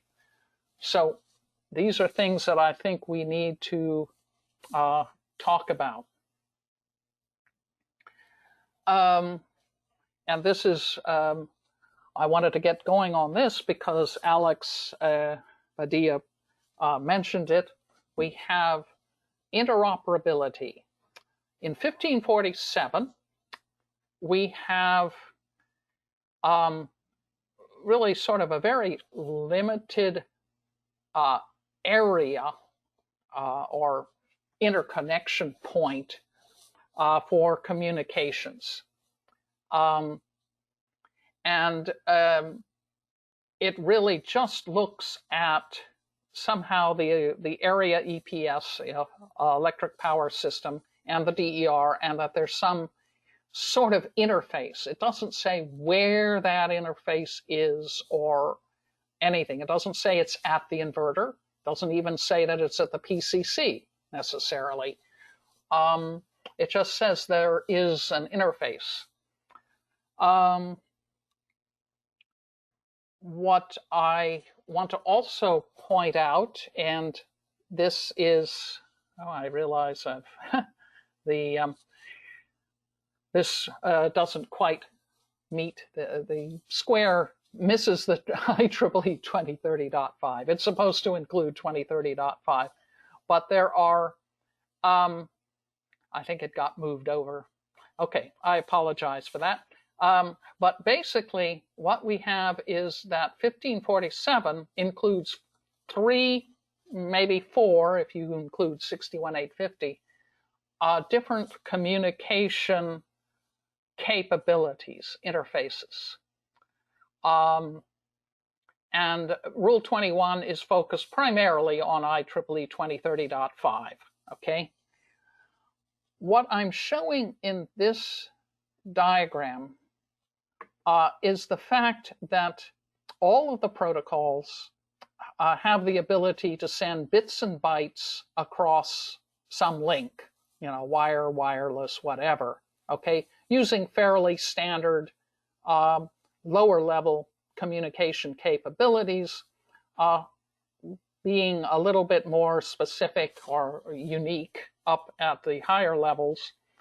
But where they're really different is at the information level. As you can see here, this is sort of the bits and the bytes down here, but the information layer and the functional layer have different, very, very different ways of presenting the data.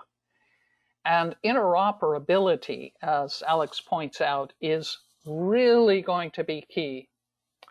So it's one thing to say, well, we're just going to do everything with 2030.5. But even there, it's, well, we're going to do it between here and here, but we don't care what goes on, let's say, between the aggregator and the actual DERs. That could be proprietary. But we're just going to have, let's say, between the utility and the aggregator is going to be 2030.5. Well, how do you then get interoperability if you also allow, let's say, the SunSpec Modbus, which is in 1547, or DNP3, and actually what we have is the spec, MESA spec that uses 61850 mapped to DNP3, which is what we've shown in 1547.1, the testing requirements. I know that some of the numbers here are going to confuse some people, but my point here is that interoperability still remains a major concern.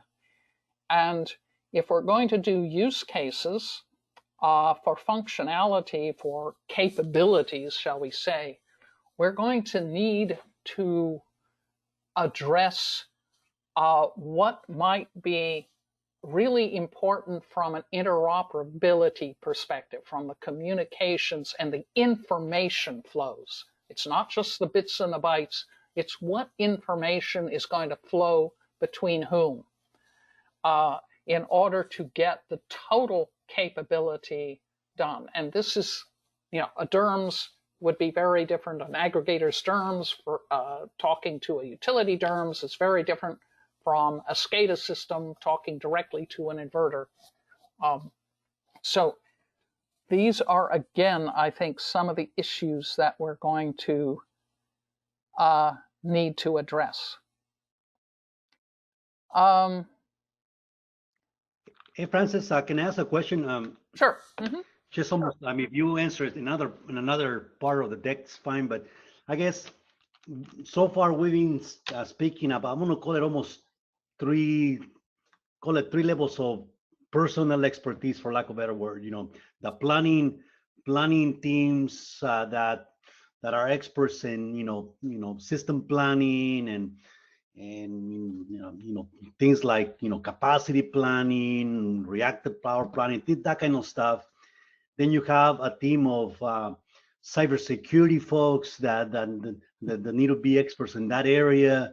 Now you're talking about communication stuff that the certain folks have the expertise on, and maybe just for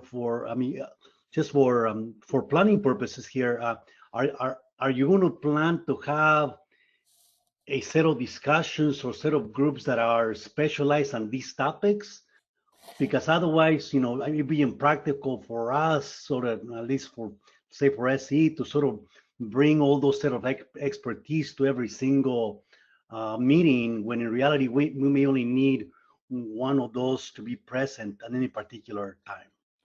Okay, yeah, Roger, that's a very good question. In one of the first slides, we showed that the cybersecurity effort would be handled by a subgroup of some form or another. We haven't yet really scheduled it or gotten its scope or anything out yet. So cybersecurity would be something that this group on use cases would say, yeah, we need cybersecurity for this. Let's turn it over to the cybersecurity group to address. So those would be quite separate. The same is true for the DERMS. We're not going to address the DERMS per se in this group. What we're going to say is, oh, we need a DERMS that does power flow, or we need a DERMS that can figure out that the forecast is going to be such and such in the near term, or in 2 years it'll be something else. This is one of the big things, what is the capacity for installing DERs if you don't use any functionality, don't use any kind of capabilities. EVs, are they just load? Or can we ask them to also provide grid services? So these are the use cases we'll get into. Yeah, we need to have EVs capable of, not just acting as indiscriminate load, but with some management able to provide certain types of grid services. So we're not going to say how they do it, but just that there needs to be some work to go on in that area. I think our point here is that we will focus primarily on the functions. If it turns out that we need something more specific on interoperability, we could set up a separate group that does that.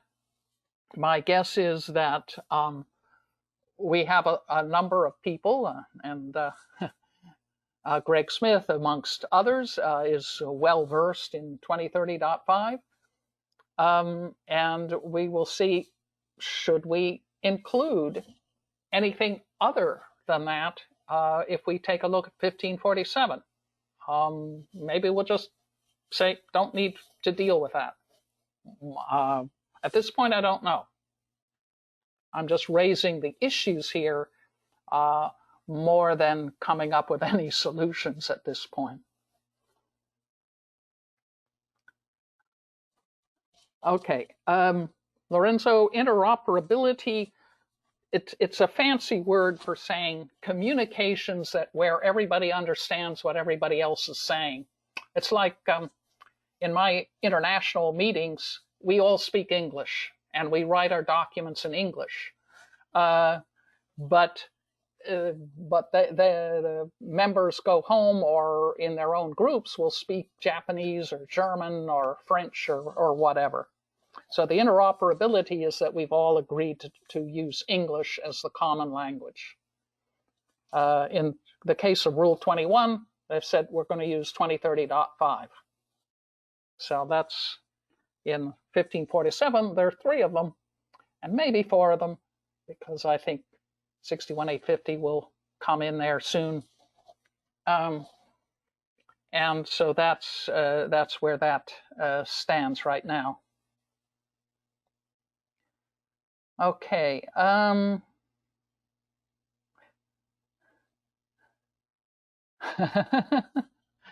Brian Seal, I like your interoperability is equal to 1 divided by complexity. Okay. Yeah, so Gabe, technical, regulatory, functional, operational guidelines or requirements for high priority smart inverter operationalization use cases should we develop. So what we're looking at is what is needed, but not how to do it, or, here's the specification for the DERMS or the specification for the communications. We're simply saying, this is what we need. Now, go and figure it out in a separate effort. Who knows, we may end up having, we've already identified cybersecurity as something that we will have a separate group for, we may have separate groups for others if we determine that that's needed. Okay, I'm going through some of the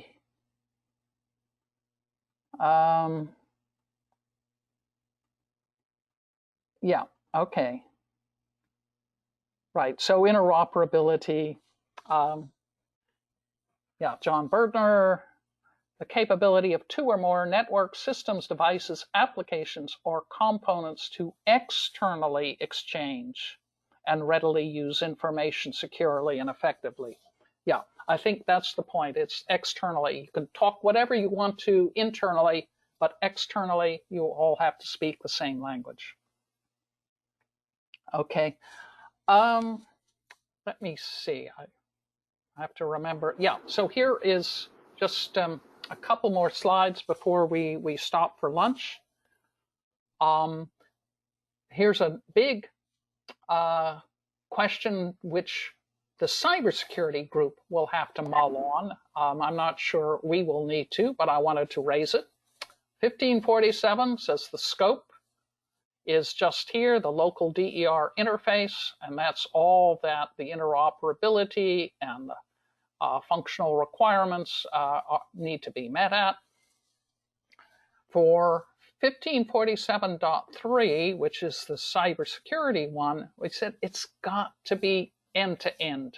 You can't just have security here and nothing here and nothing here, or completely different security here and here, because you know, you can encrypt malware just as easily as you can encrypt good information. So you need to have a broader perspective. Now, we won't be addressing this here in this group, but it is an issue to think about, because everything that we will talk about, you know, will have some impact on the cybersecurity issues.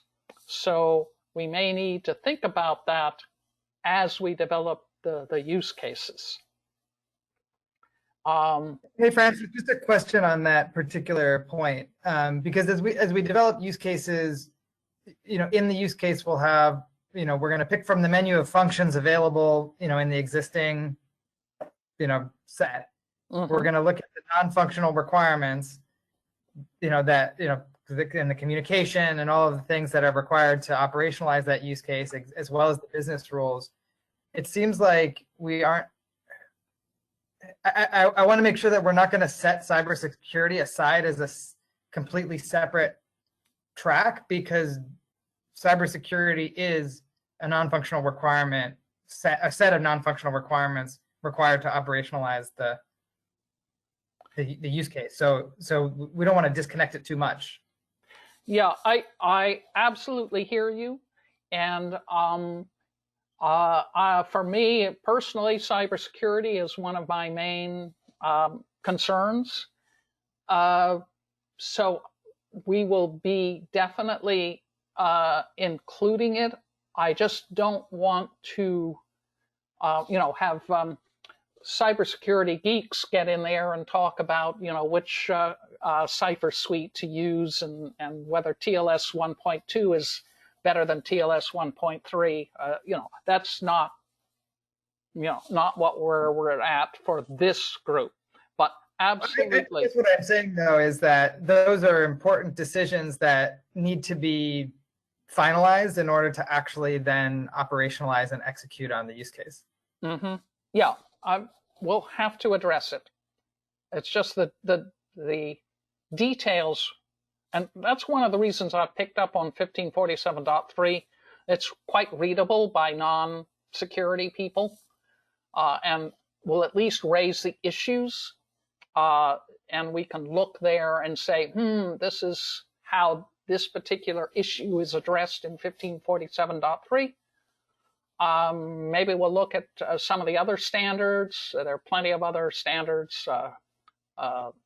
You know, there's IEC 62443, there's IEC 62351, there's a bunch of others. In fact, this here is a sort of a diagram that I like to use that show the different types of cybersecurity standards and guidelines. We have what I call the what standards. This is what you need to do.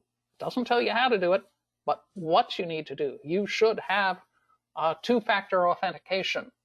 Doesn't tell you how to do it, and there are many different ways to do it, but it will say, this is what you need. It's like the NERC SIPs are like that. So then you also have the technical how, and there's a lot of gory detail here. I think it's the technical how that I don't want this group to be involved in, because that's where we're getting into cipher suites and public key certificates and whatnot. We don't need to do that. We just need to know what is needed. And so that I think is where I would sort of draw the line. Okay, just again, another diagram for security. Again, we have sort of the green is the security where we can have clouds, DMZs, and so forth. We're getting into the lunch time. I think I'm done. Yes, lunch. So we have an hour for lunch. I am quite willing for people to continue putting into the chat during lunch. I will try and save it, the chat, because I think there's been a lot of very useful stuff in it. If somebody knows how to do that with GoToMeeting, you can certainly let me know. I think I can do it, but I just am not, I haven't tried it. Hey, Francis, you can actually just select all, copy it, and paste it into a Word document is one way. Okay, so the simple method is the best. Okay, got it. Okay, so everybody, lunch. And so we'll be back at 1 o'clock. Hopefully with even more ideas. I have sent out these slides to most people. I won't say everybody's gotten them, but I think this is where we should take a look at that if you want to and continue with these discussions. But lunchtime, see you in an hour. Hey, Francis, yeah. Do you want to just put a note on the slide that lunch back at one specific so that people are, it's right there. Okay. Thank you. Nice job so far, by the way. Oopsie, I could spell.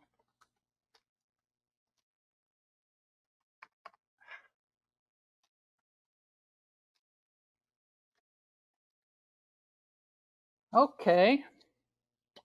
I hope everybody had a good and relaxing lunch and are ready to move on to the next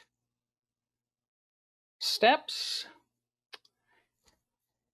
Okay, and I think that definitely the discussion this morning has been very helpful. In fact, I made a few minor changes to the following slides just to be more in sync with our discussions, which I agree with. But now what I want to do and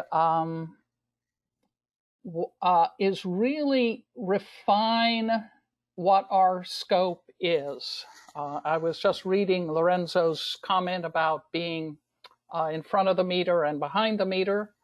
I agree 100% with that.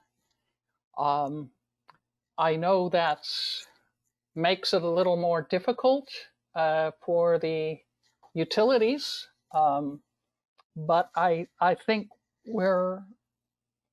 we really need to recognize the reality of the future, not that we know everything, but that we know that it's going to be a much more muddled or mixed picture of in front of the meter and behind the meter and what's load and what's generation.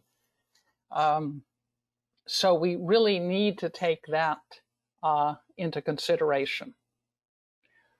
So I know that to some degree we've discussed these items already.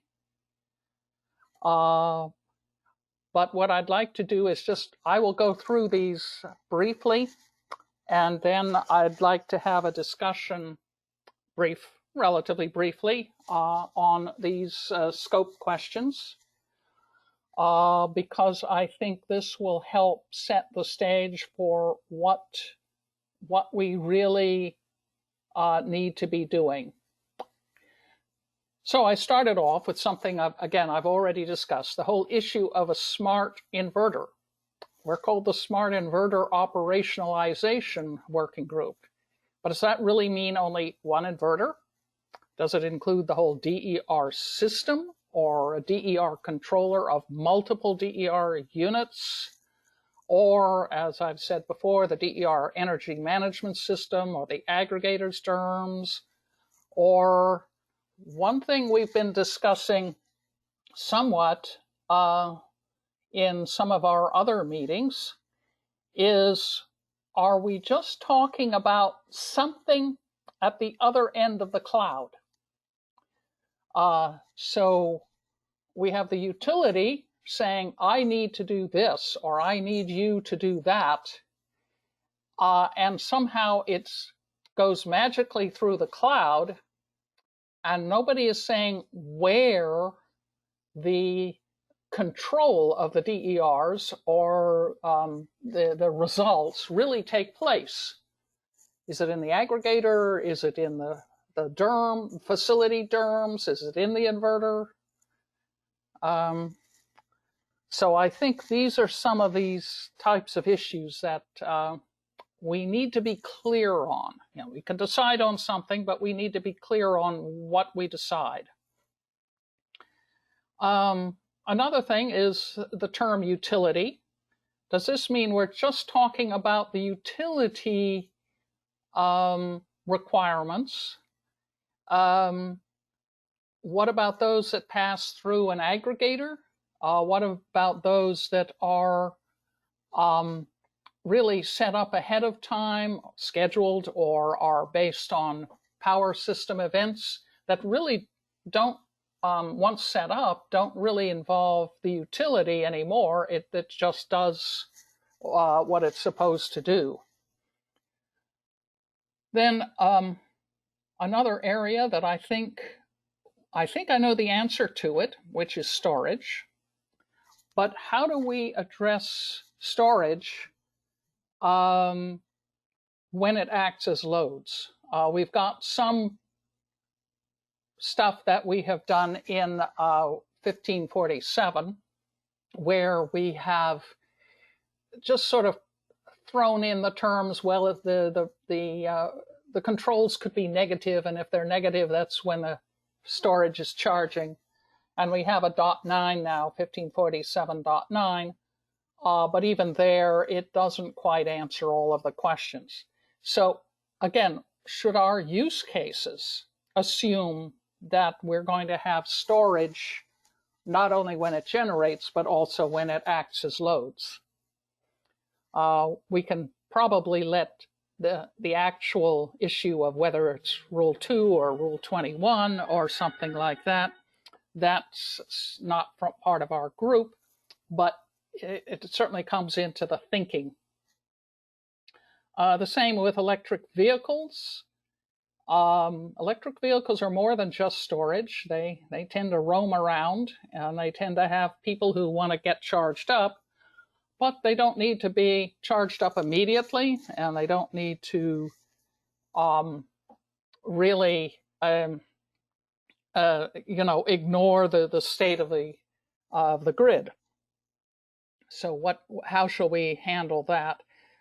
Including, given that we may have a use case of capacity, future capacity of the grid, how do we handle electric vehicles as part of that use case?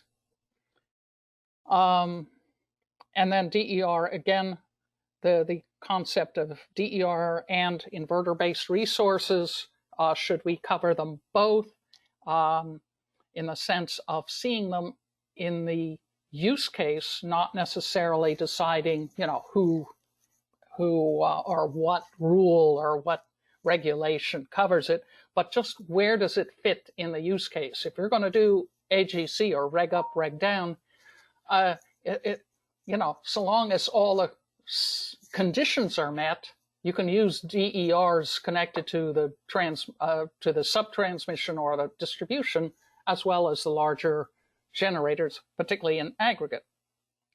And controllable load. Is it really within scope? So I open the door to questions at this point.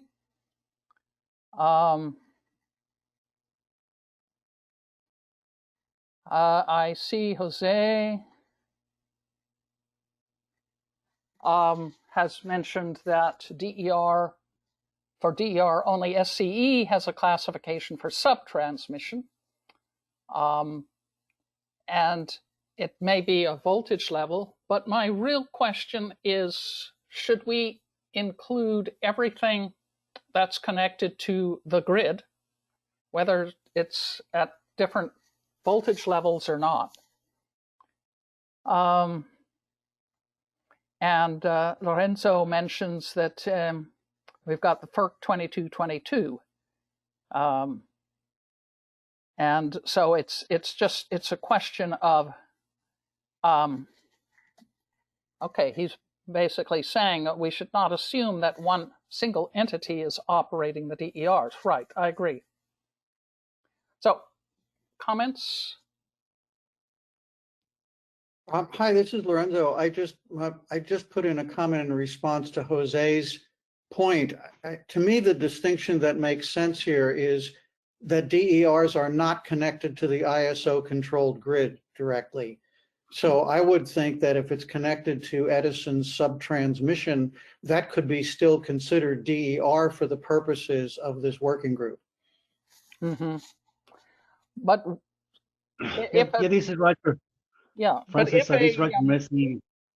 Oh, go ahead, Francis. Go ahead. Finish your thought. So let me just ask though, if a set of 5 or 6 large storage devices are providing direct AGC or reg up, reg down, does that mean they can't also act as regular DER if they're not providing reg up, reg down?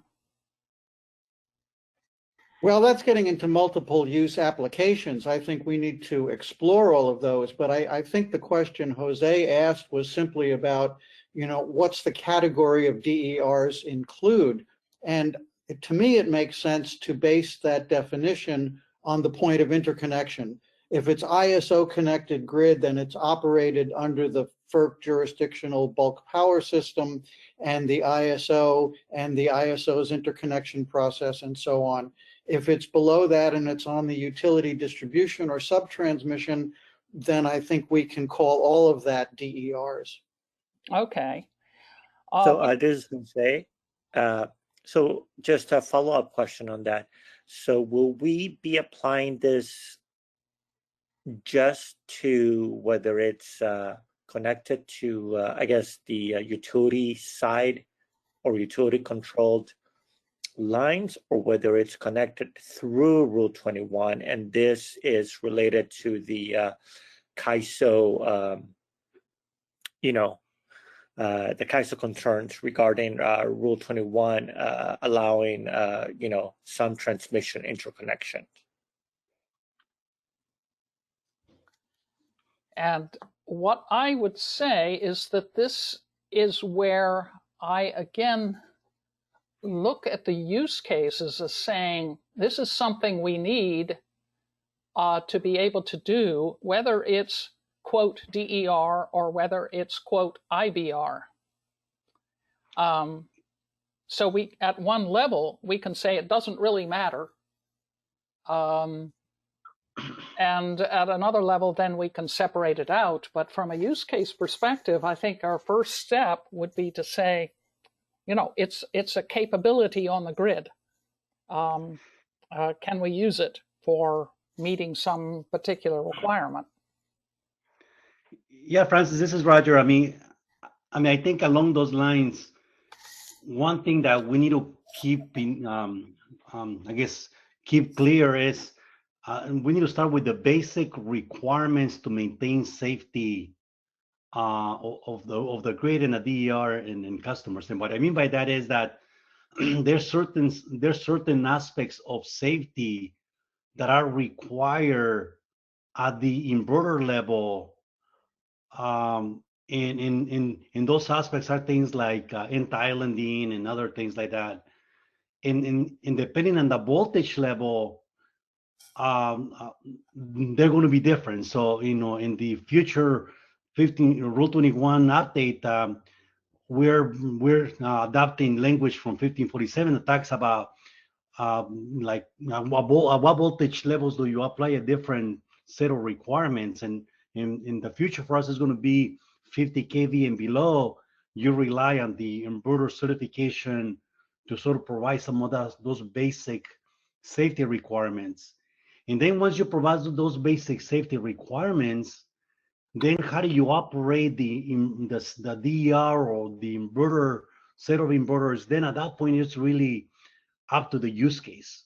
So, you know, for instance, if you want to provide capacity, for example, well, the basic set of safety baseline needs to be met just for connecting to the grid. And then, you know, if you want to provide capacity, then, you know, other things like control systems or other mechanisms can then be used or be developed to allow these inverters to provide that capacity service, for example.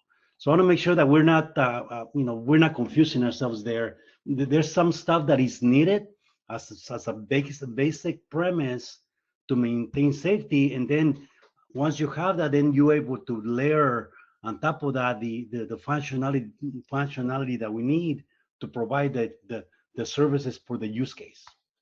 Yeah, Roger, I thoroughly agree with that. I think well, there's some basic requirements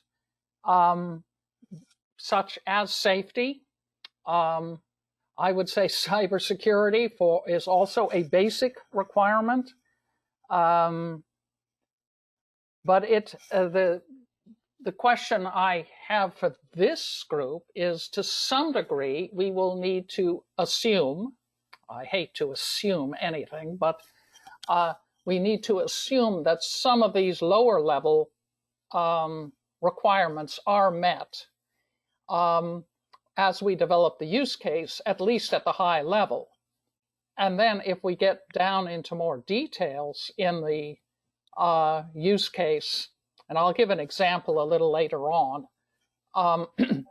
then we can make sure we have safety covered, we have cybersecurity covered, we have regulatory requirements, whether, you know, coming from wherever. So, you know, there's a lot of things that go into making the function actually, or the use case actually usable.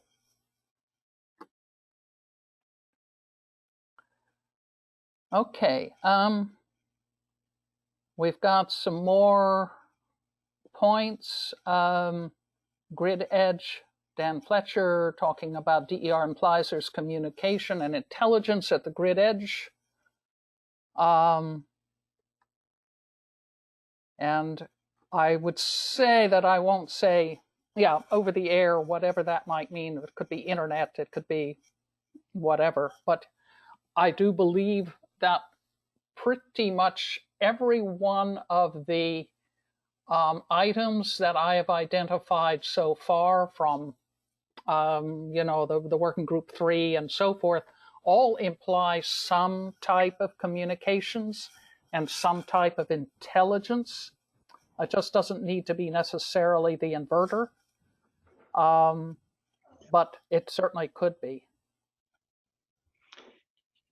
Francis, this is Roger from SC. One more question, comment. Sure. I guess on the electric vehicles, I mean, this group, smart inverter, as we have it, implies that there needs to be an inverter, right? Right. And so electric vehicles that are B1G only, that do not have the ability to operate as bidirectional and therefore don't have the inverter as part of their system, then appears to me that that would be out of scope.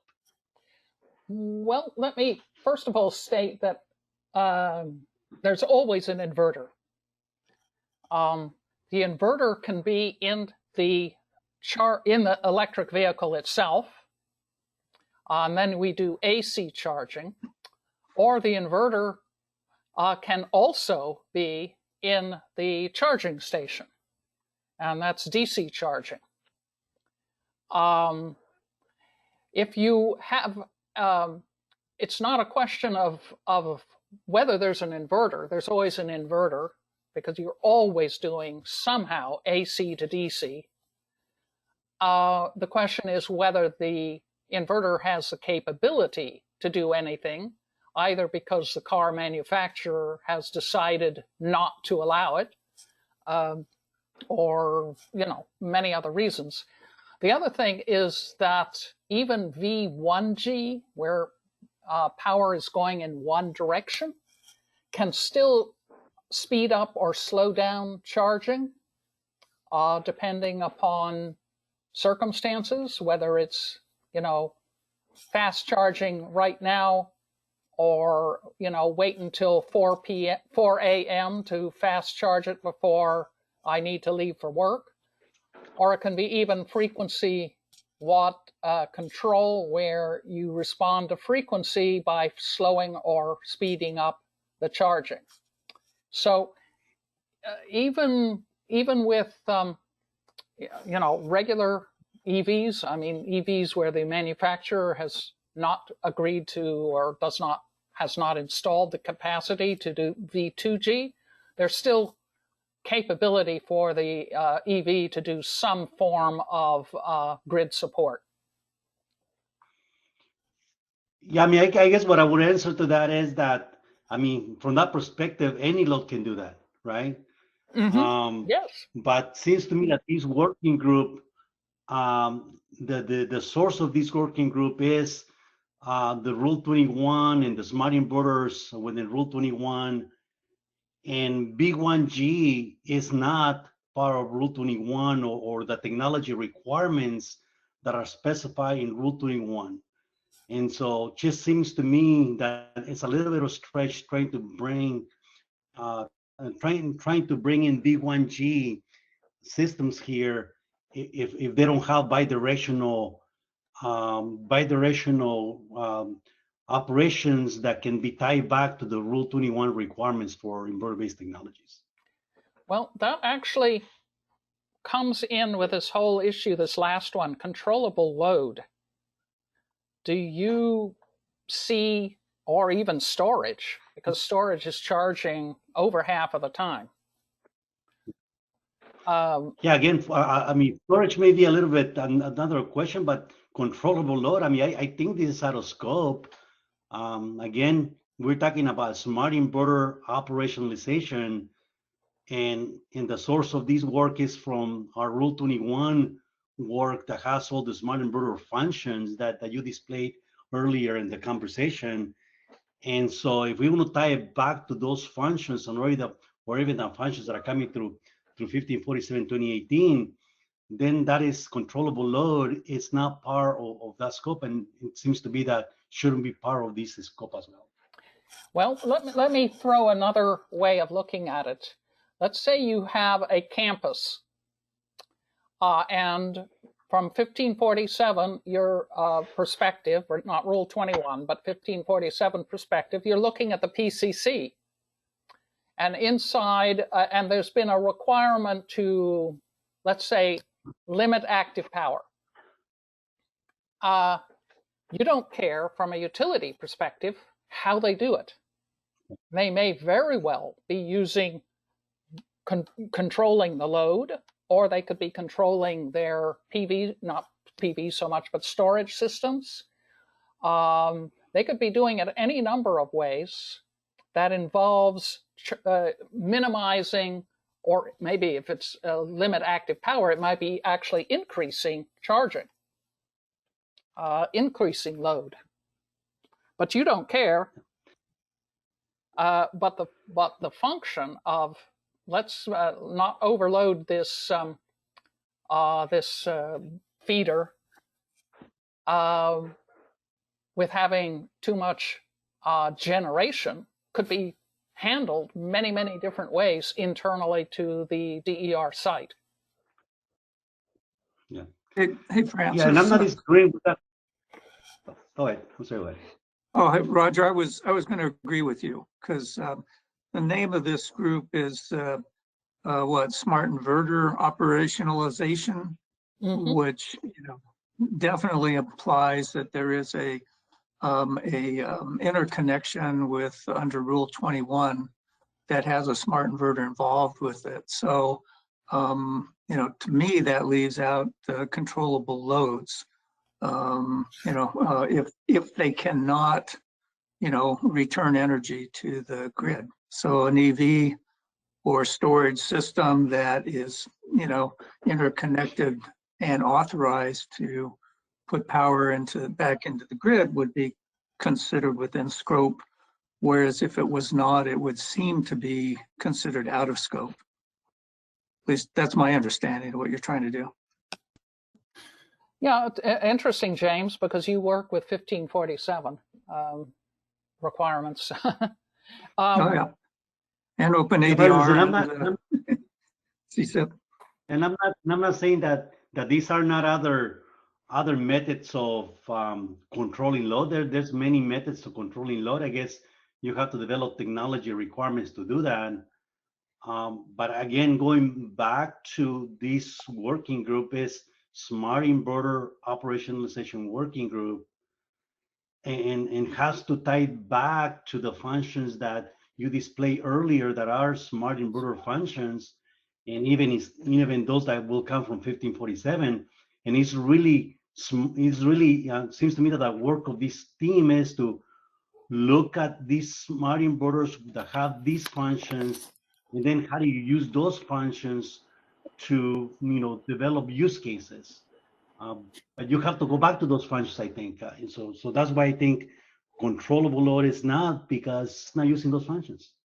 This is Brad Hebner, recognizing perspective from Kelsa. I'm not so sure. I'm not really sure about this question, and it feels like we're not in the right place to be asking this question. That yes, it's stemming from the inverter capabilities that we have use cases that we have discussed, and we should get back to starting from that point. If there are other capabilities that can be used in association with the inverter capabilities, I don't know why we would specifically exclude them. There's no reason to do that. But it's not a question I think we need to answer. Why are we excluding things before we're actually talking about the use cases? Yeah, and I think that may be the basic answer. We can write use cases and focus on what we need to do, such as not overloading a feeder. And then leave it up to others, other groups, other times, who knows, to determine exactly how to do it. But I think from a technology perspective, we shouldn't say you must not include load as one of the issues. But I think we can say how to do it is not in our scope. Francis, how would you treat the subject of dynamic power factor? Dynamic power factor. Yeah, so say, for example, a power factor target was sent by a DERM system to a unidirectional inverter, a dispatchable inverter, to achieve an outcome. Wouldn't that be a part of the functions that were called under the 2030.5 function? I would agree to that, yes. I think that's one of the capabilities. It's not a use case in itself, but it's one of the capabilities that would be important. Anyway, let's move on. We're not going to decide things here today. I'm raising the issues because I think eventually we'll need to get some handle on it. But let's keep moving for now. And here are some of the other types of things that we know we need to sort of get a handle on. There's a fine line between improving an existing function or using it in a better way versus specifying a new function. Now, I'm using the word function very clearly here. I'm not talking about use cases. I'm talking about functions. Because as an example, the frequency watt function, where essentially you monitor frequency and you change your active power to respond to something in the frequency, can be used for droop, which already is, for artificial inertia, for fast frequency for response, for frequency smoothing, or even for AGC. And there are other functions, not use cases we're talking about, we're talking functions, that can be used in different ways to do very different types of capabilities. So, you know, are we making it clear that we all have, or I mean, we already have the droop function and we have the limit active power function, but they can morph into other things. So is that within scope? Now, first, let me go through all of these and then we'll talk about them. Then there's communication response times, where we right now typically have, you know, there's a limited amount of communications. It's just sort of set it out and maybe respond. But do we need something where we've got second or even sub-second responses? Scheduling, and I know John Bergner and a few of us have been working on scheduling of limited active power. But what really do we need?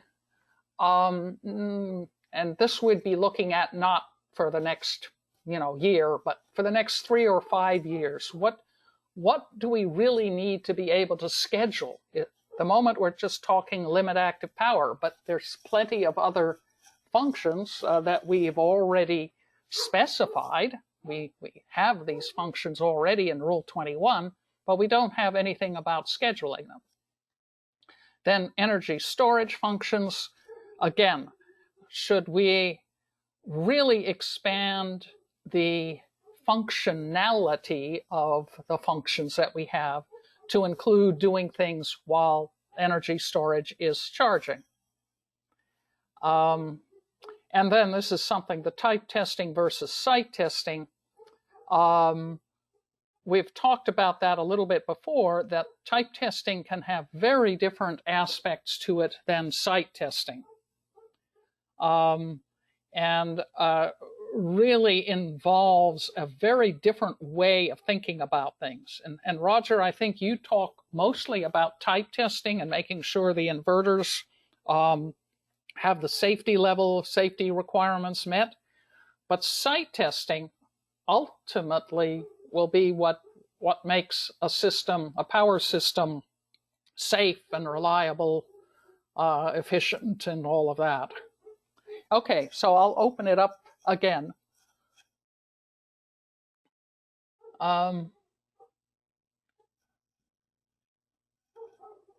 Yeah, okay, so we've got Brian Leidick, P-limit, load control. Yeah, so again, it wouldn't be externally visible, I agree, because again, it can be done like, hey, limit what's happening at the PCC and you decide how to do it. But the point there is from the scheduling perspective, is that you need to determine how and when to schedule it, which is what I was talking about more than the limit active power. Okay, Jose, would you add the word use to improving the use of existing functions? Yes, I agree. And Rob, yeah. To please identify yourself. I'm sorry, I tend to know most of the people that talk, and therefore I don't insist upon it. But that's a very good point. And putting it in the chat is excellent, because I will be capturing, or have already captured, a lot of the chat stuff, chat interactions. Okay, discussion on this page.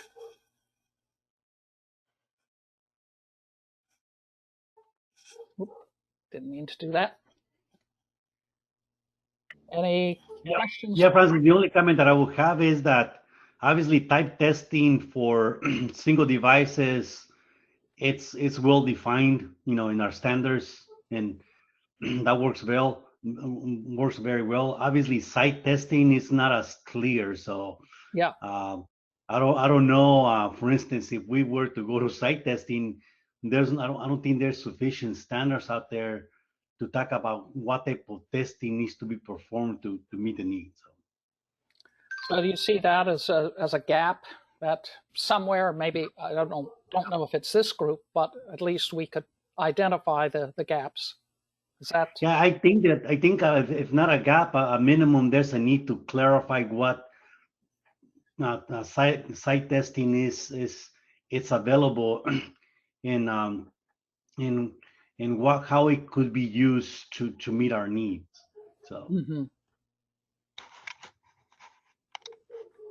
Yes, because I believe that in the future, it's going to be the site that's going to be the key to meeting requirements. Yes, you're right, making sure the DERs themselves are safe, but it's going to be the site that ultimately provides the capabilities or the responses that are needed. This is David from DWP, Los Angeles Department of Water and Power. I think we have to distinguish that for most DERs, you know, that site level test will be the same as the equipment level tests, but we should acknowledge that also, of course, the more complex systems exist, and you might need a higher level of certification to tie all these different pieces of equipment together into a single point of contact, essentially, for a resource. Yeah, I think there's some things that you can do on the site. For instance, scheduling is one area where we've run into this. You're probably not going to have the inverter have the schedule, not the inverter itself. You're probably going to have some controller or energy management system that contains the schedule, receives the schedule from somewhere else, and actually then causes the inverter to respond to whatever it says is scheduled. So this is where we run into this sort of issue of are we dealing with just the individual DER or inverters, or are we really dealing with a more complex thing out there at the end of the cloud, or at one end of the cloud, that you want to have it do what you have asked it to do? Hi, this is Lorenzo Christoph, independent consultant working with the Climate Center. I think to the question that you just posed, a useful analogy may be at the ISO level, they have hybrid resources and they have co-located resources.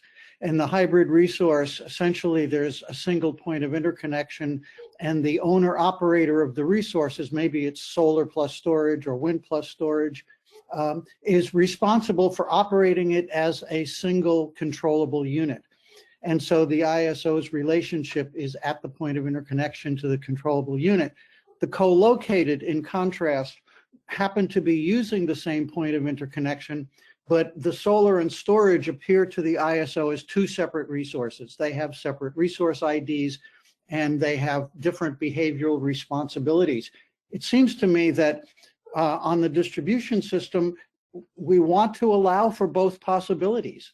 There may be cases where the point of common coupling represents what the owner operator behind that point is managing, like for, say, a campus microgrid. In other instances, it may be that the site will prefer to have those two things operate separately with relationship to the grid. But it seems like allowing both possibilities ought to be part of our scope. Yeah, I definitely agree, Lorenzo. And I know you've been working at CalISO for quite a while, so you're very familiar with that. Okay, let's move on.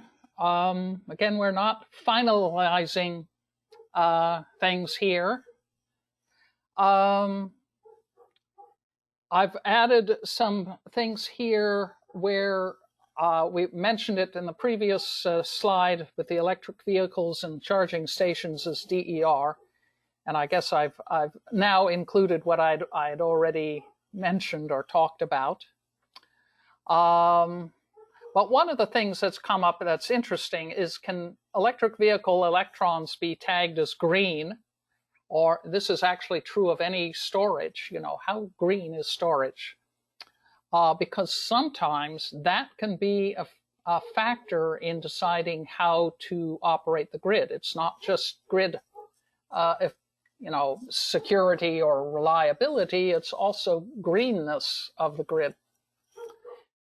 And one of my big issues is, how can compliance, it's not just EVs, but how can DER compliance be measured, metered in such a way that it's at the revenue grade level, so that you know that things have been, that the DER has operated as either required or as stated.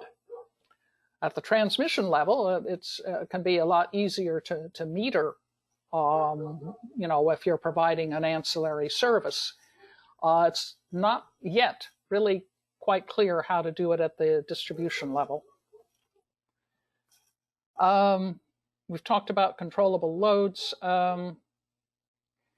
Complexity and timing of implementation. So this is something where we know that some functionality, I won't just say functions, but functionality, ability, the capacity to do something may be more complex to implement and may require additional time and cost for testing. You know, should that enter in as we evaluate the use cases? So, in other words, we have a use case that's almost a no-brainer to put in because everything is already there and you're just adding some new capability. You're expanding the rate of up, you know, the range of values that it can use. That's almost a no-brainer. I mean, if you agree on the values. But if something requires a lot more complexity, do we, even though it may be very, very useful, how should we evaluate that against its usefulness? So again, I'm not asking it to be resolved, but these are issues that we really need to take into account as we evaluate the use cases. And as I've been saying all throughout, cybersecurity needs to be addressed even for each use case in some form or another, depending upon, you know, how complex the use case is. Another thing that's come up is time accuracy. We've, I think we can assume that DERs will have clocks of some form or another, but how accurate are they, and how accurate do they need to be? So these are, again, just issues that need to be discussed and raised. And there are plenty of other things. So I've actually covered most of this here in the previous slide, but are there any particular comments about this one? Hi, Francis. This is Jose, Interconnection, CPUC. On cybersecurity, so are you imagining different use cases for all these three buckets? Because I'm wondering what would drive a manufacturer to, or whoever is supplying the cybersecurity to implement the recommendations or the options bucket if it means extra cost to their system versus just sticking to the the requirements. Yeah, and that of course is the kinds of questions that need to be asked. For instance, I would say that if there's a connection that requires communications using IEEE 2030.5, it shall be thou shall use the security provided by 2030.5. But security options can be something like you should provide two-factor authentication of any entity, person, or system that interconnects. Well, should a CPUC rule, I don't know whether it's Rule 21 or what, state how the two-factor authentication should be done? So that's where there's an issue. In some cases, you might say, yes, follow this particular standard, or you might say, I'll leave it up to the parties to decide.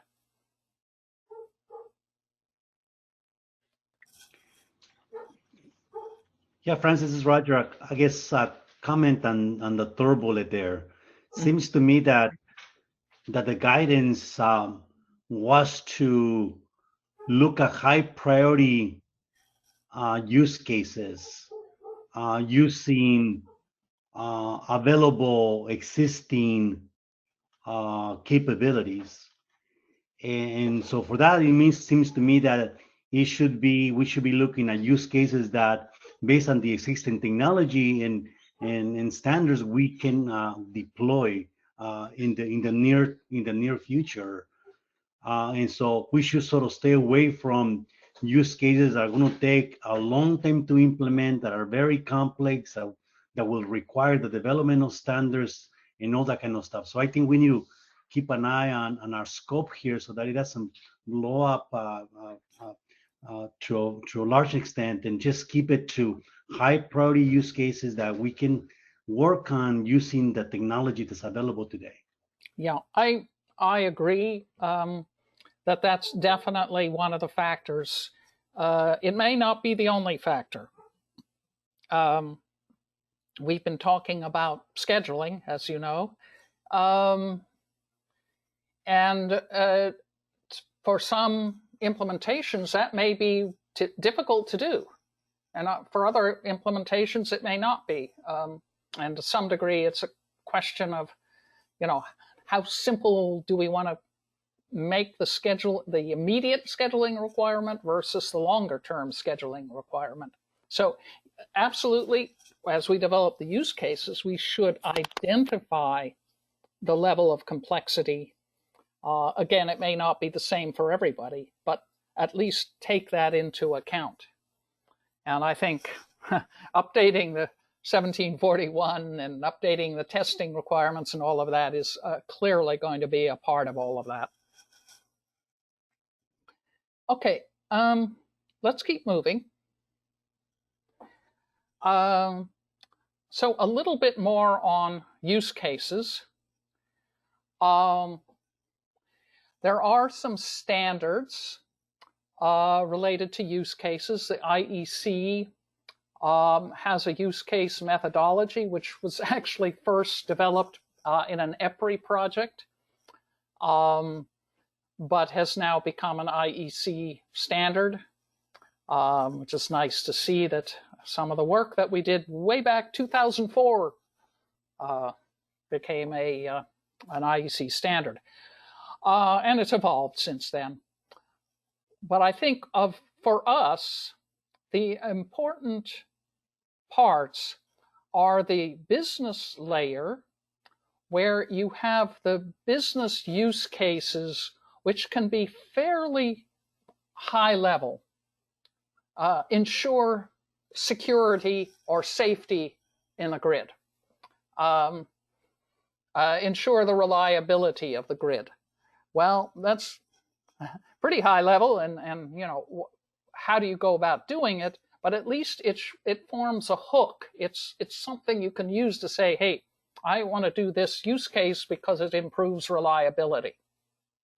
The system use cases are here. They're in this particular diagram. It's called the function layer, but these are the system use cases. I think this is where we're going to be spending most of our effort, where we're saying we want to improve reliability, or we want to ensure voltage remains as best we can within limits. And then here is how we would have the use cases that we deal with. There are use cases that go all the way down to the details of the data models and the protocols, and even down to the components. I don't think we would, in most cases, get anywhere below that. We might talk about the information as part of the use case. You know, what kinds of information do we need? I don't think we'd get down to modeling it, but at least get a list of it.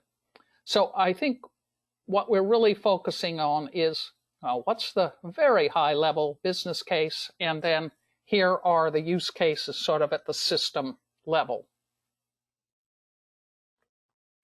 Okay. So again, I'm looking at what is a business use case. It can be very high level, very genetic. Ensure safety, ensure continuity of power, avoid or mitigate outages, meet regulatory requirements, mitigate climate change, etc. So we can look at some of the Smart Inverter Working Group, Smart Inverter Operationalization Working Group, scope, as of now, where we've included things like operational flexibility that will be used for continuity of power and efficiency, or safety of humans and systems, one of Roger's important items.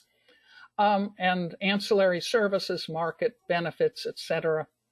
So, you know, market, you know, making money is a business use case. It may not be the utilities use case, but it's definitely a use case, a business level use case.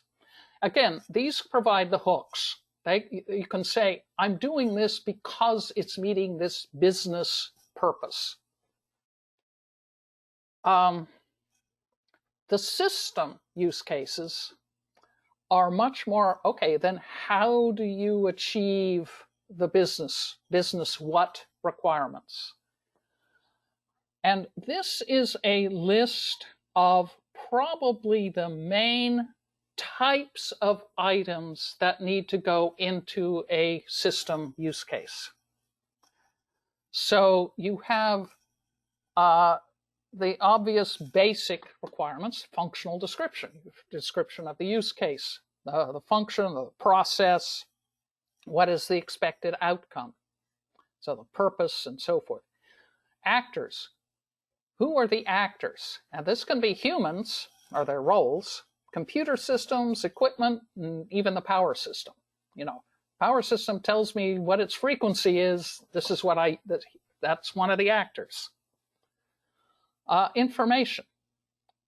Again, what types of information? I'm not talking at this level on, you know, whether it's called WMAX or something like that. What I'm just saying is you need this kind of information available to the actors, and can be exchanged between actors. Communications, so information is that. It's the information you need. It doesn't say anything about how you get it. The communications then helps define how you get that information through data exchanges with other actors, including what actions would be autonomous based on local conditions, like what's the frequency, what's the voltage, what's this DER doing, what's this load doing? If I'm following the load, what's the load doing? As well as performance and accuracy. Metrics, I come back to metrics a lot. This is, in this case, metering. How do you monitor the data to validate what's taken place and do statistical information or use statistical information for further analysis? Coming back to the issue that I mentioned before, implementation, what difficulties might impact it. So again, in the use case, you're describing all of this stuff, including how difficult it might be. Another area that's often overlooked are errors and failure management.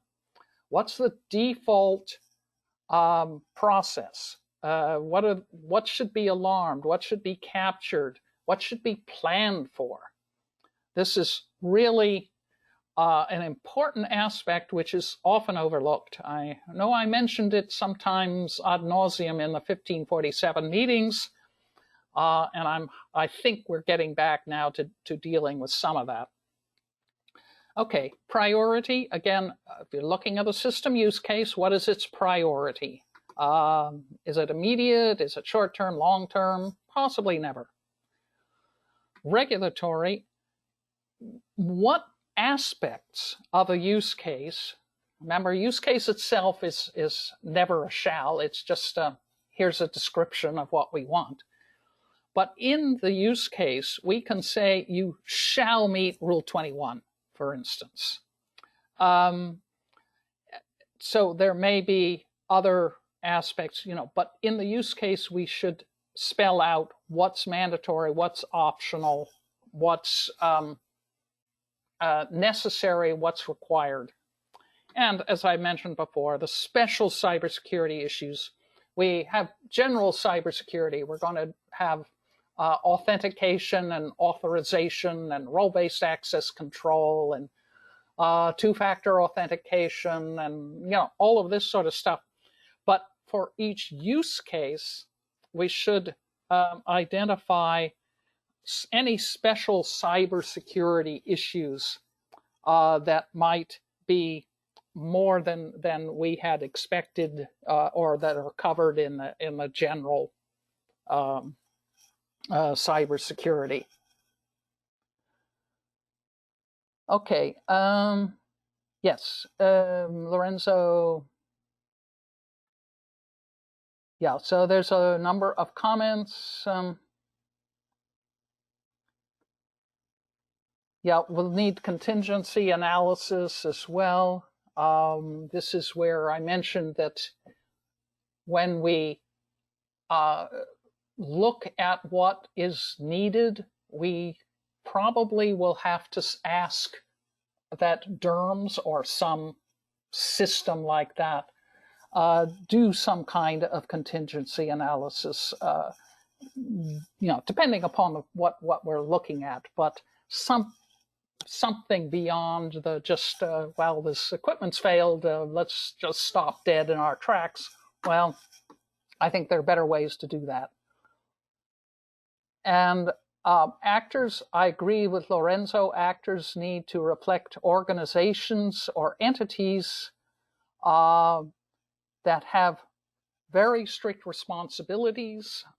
Actually, in the cybersecurity world, we talk about having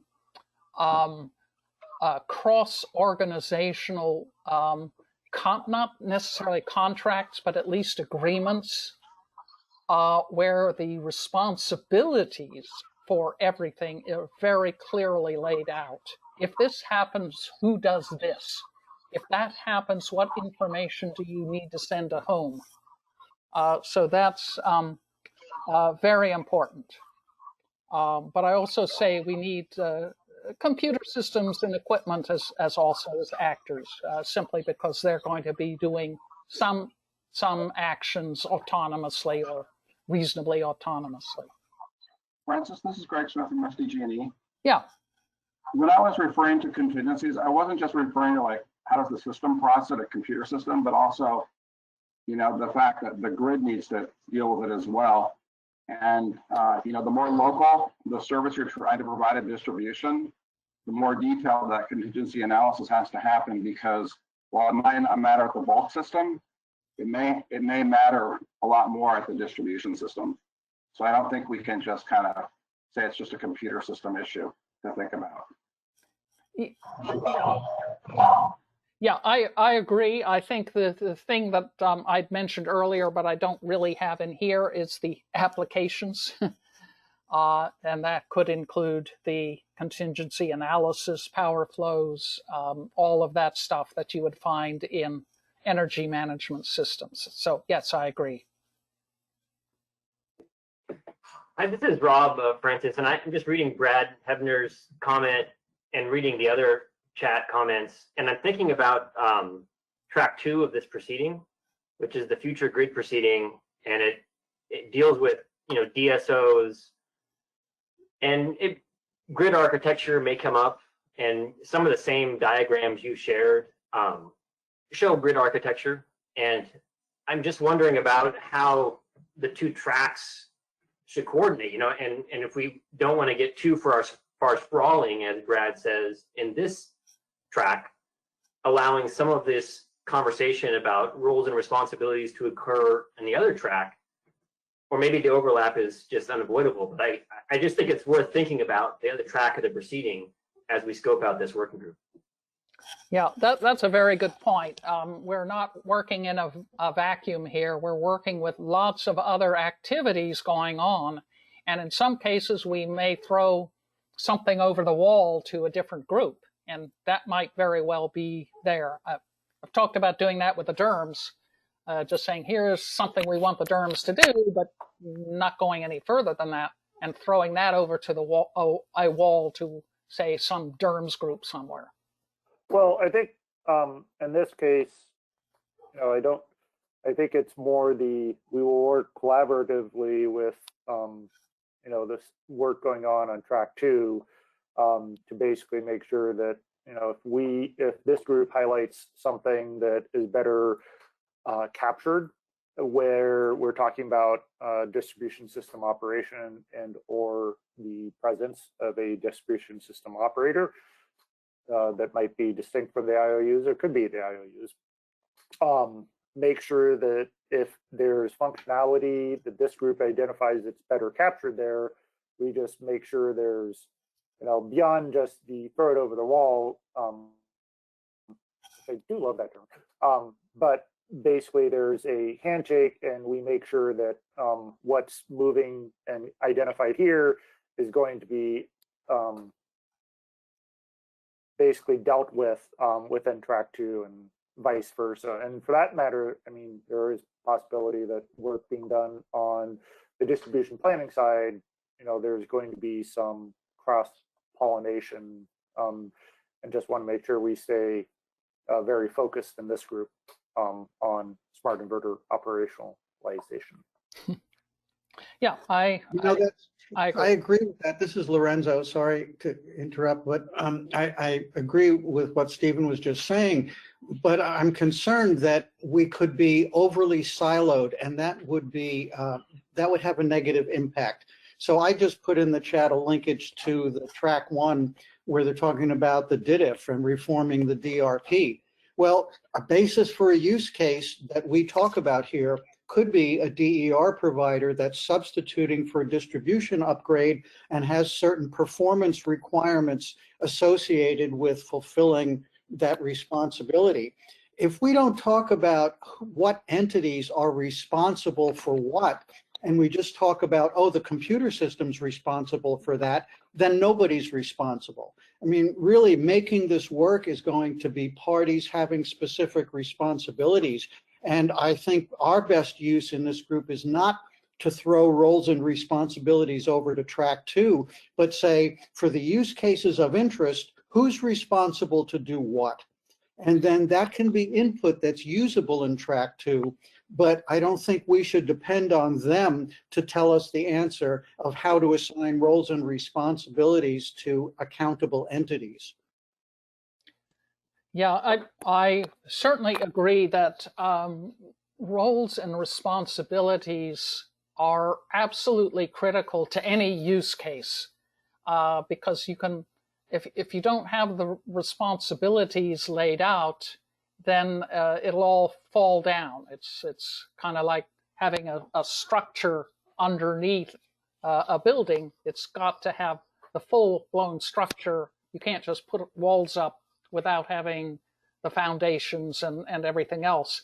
And to my mind, responsibilities are, my responsibility is to hold up this wall, or my responsibility is to make sure that, that we don't overload the grid just because there's, the function is not working properly or something like that. Or if it's not working, here's who does something about it. Oh, sorry. Go ahead and finish your point. I'll chime in a moment. Yeah, so we do have an issue, and I think a number of Roger and now John Bergner is also saying that we have almost too broad a scope. What I think is important, and the reason I've broadened the scope in this workshop, is because I think it's important to make sure we're capturing what we want to capture and that we're not just leaving it out because we feel rather siloed.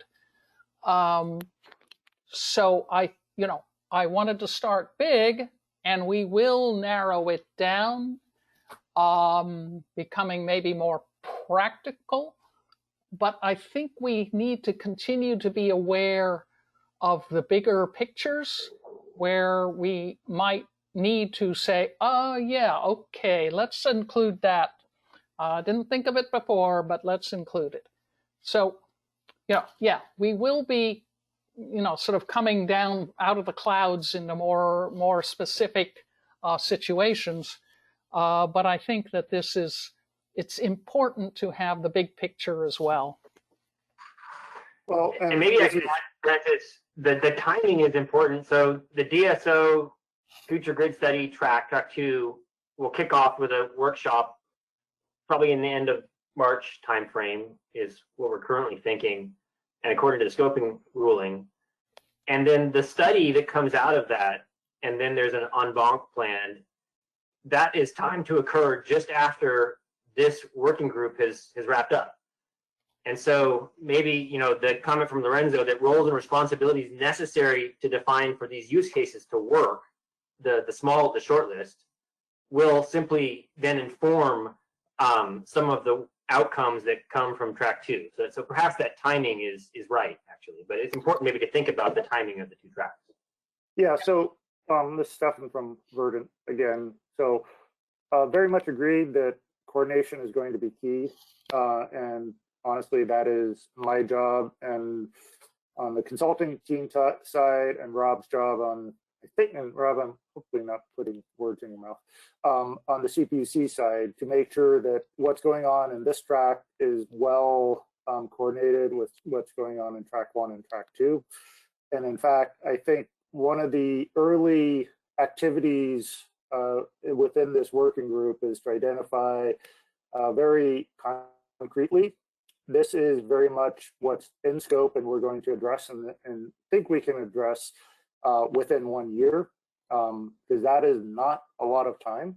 I know it sounds like a lot of time, but those of you that have been parts of working groups know that while we all have day jobs and we're trying to keep this going, well, all of you have day jobs, and we very much appreciate your input. But I think there are other ones of this, the other category is this needs to and belongs as an issue that will be resolved within the DSO work plan, the DSO deliverables as part of track 2, or maybe even as part of some of the electrification or DITIF reforms in track 1. So point very well taken that we do need to be coordinating and also keep this very much focused on what we can accomplish realistically in a year to implement very quickly. Okay, I think we need to keep moving forward. I'm actually going to skip these slides for the moment. We'll come back to them. But I think we should take a 5-minute break at this point. I forget, Stefan, if this is the point of time for the break, but I think it's a little after 2, so I think we should take a 5-minute break. It is, I believe we were targeting right around 2, so I think this is a great case. And also for the slides that Francis did skip over, when we do have the SharePoint site up, we will be posting, we're still working on access to that. And then we'll be posting basically the slides that, or basically the source document for the slides that Francis skipped over to that SharePoint site, and everybody within the working group will have access to that. Right. Okay, so it is, according to my watch, 2:08. So we'll come back in 2:13. Okay. It's a short 5 minutes, but hopefully that allowed people to stand up and stretch. Okay, I've moved a few of the slides around because I have skipped over some, and what I did was I moved them back more so that we will get to them in a few moments here. What I'm going to do next is to go through a couple of a single use case. I'm calling it, because I was reminded that the function is not the use case, but I'm calling it the use case of base generation of energy storage. Now, I see in the chat that set active power is not yet, I suspect it will be, but not yet in 1547. We have talked about it in the Smart Inverter Working Group as something that's needed. It's basically for storage. Obviously, could be used for other, like a PV system or even a wind system, but it's typically for storage. So the function, the use case, is the need for some business purpose to base load or have a base generation where you want this storage system or storage capability, because it could be a whole campus for all we know. What we want is to set the amount of active power that will be provided. Could be at the point of connection, or it could be the point of common coupling. Again, not saying. All we're saying is basically that some way that that the system is going to, the DER is going to provide base generation at a particular set point of active power. In this particular use case, I've made it rather simple. It's really just a single energy storage system, and there's a utility with its DERMS, or it could have been an aggregator, but let's stick with the utility for the moment, that is just going to actively set the active power. So the functionality includes a set active power, but it also includes other capabilities like monitoring, the DERMS power flow applications, and other assessment tools that have determined why you want to do it and that you want to do it at this particular active power level. The commands and settings capabilities from the DERMS, maybe scheduling, maybe alarm handling of some sort, like it's not doing what it's supposed to do, error management, what do you do in that case? Are there default actions? So there's a lot of other things here that could occur in addition to the sort of the active power function. So this is a very simplified version of a previous diagrams, just so that for clarity.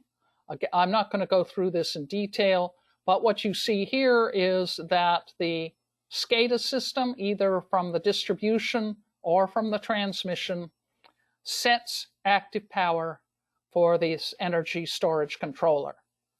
So we're just looking at that at the moment as a very simple use case. I could do it from the DERMS to the sort of facility, but for the most part, we're looking at this level here, the number one. But we'll need some of the other stuff to go on, you know, where are we getting the information? And we know that there's, whoops, it jumped on me, that there's other interactions going on. But this is the basic one that we're talking about just for this use case, the setting the base generation. Actually, if it were CAL-ISO, it could be doing base generation as part of reg up or reg down every 4 seconds. I haven't said anything about the timing of this, but if that's the case, it's setting the active power, then 4 seconds later, sending another set active power. Yeah, Francis, this is Roger. I mean, this is a good one, a good example here, because we're relying on this use case on a functionality that currently does not exist in 1547. It doesn't exist in Rule 21. The utilities last year, we attempted very strongly to try to provide some clarifications for this function, and but we got significant pushback from industry where this function sort of got pretty watered down under that discussion. So I'm not sure what to do with, like, for this function, because really, if we are relying on smart inverter capabilities that we have today, this function is not one of them. And so I don't know how we would address things like this.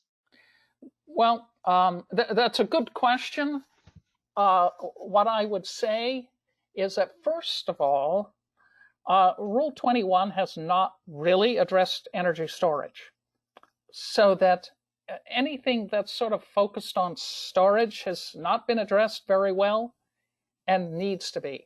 So that's a number one argument.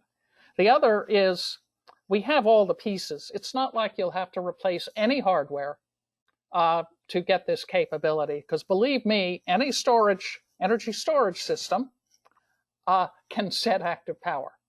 It's a fundamental requirement. Now, it may be right now being done by the aggregator or the facility, but believe me, you can't have a storage system and not be able to set its active power.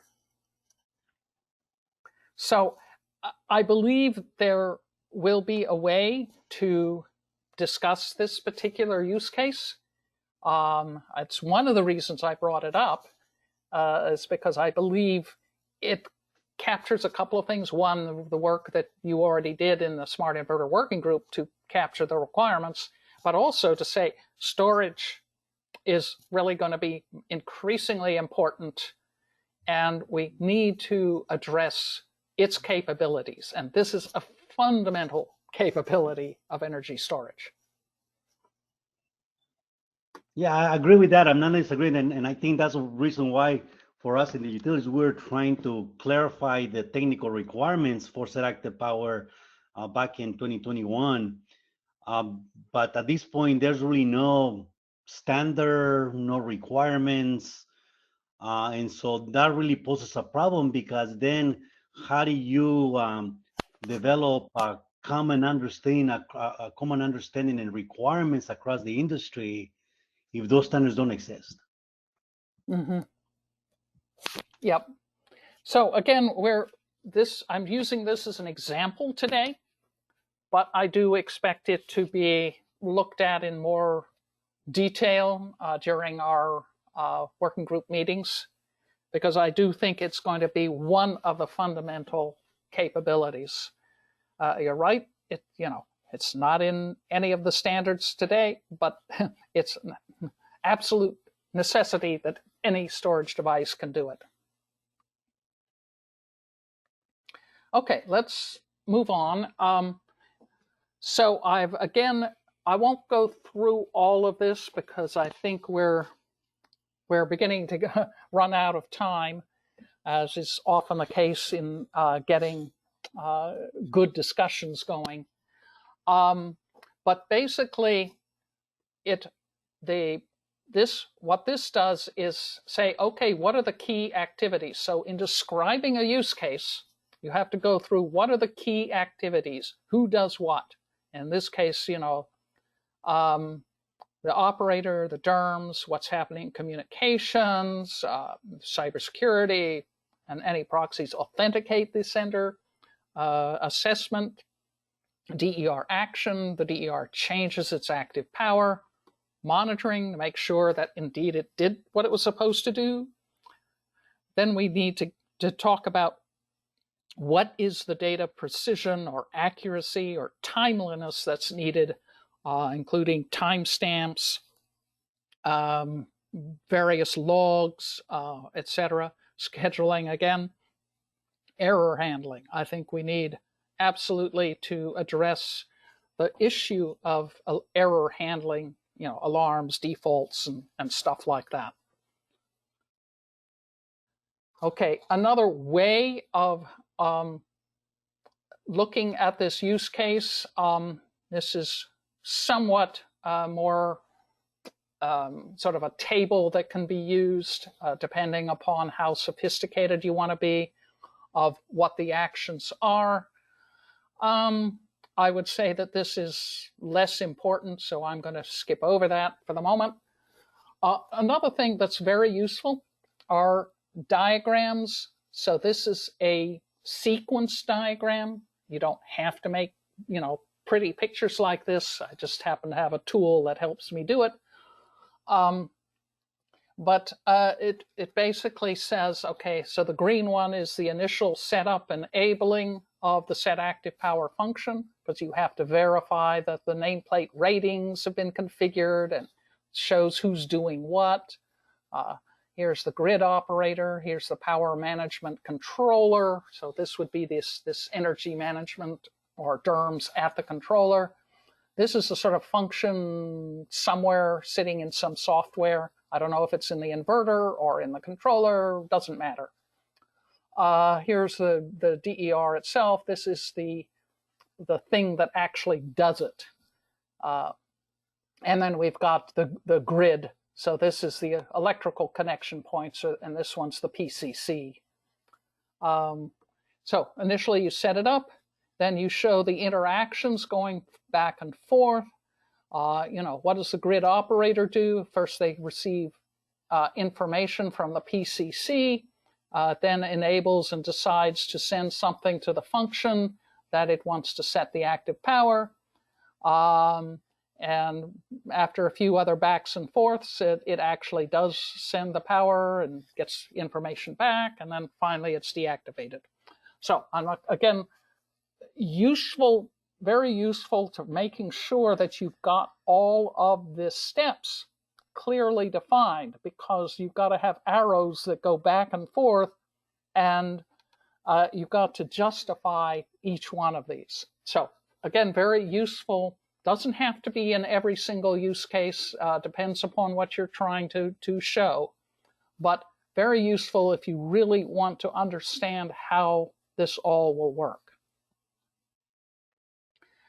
Now, this is where I want to get into a little more detail.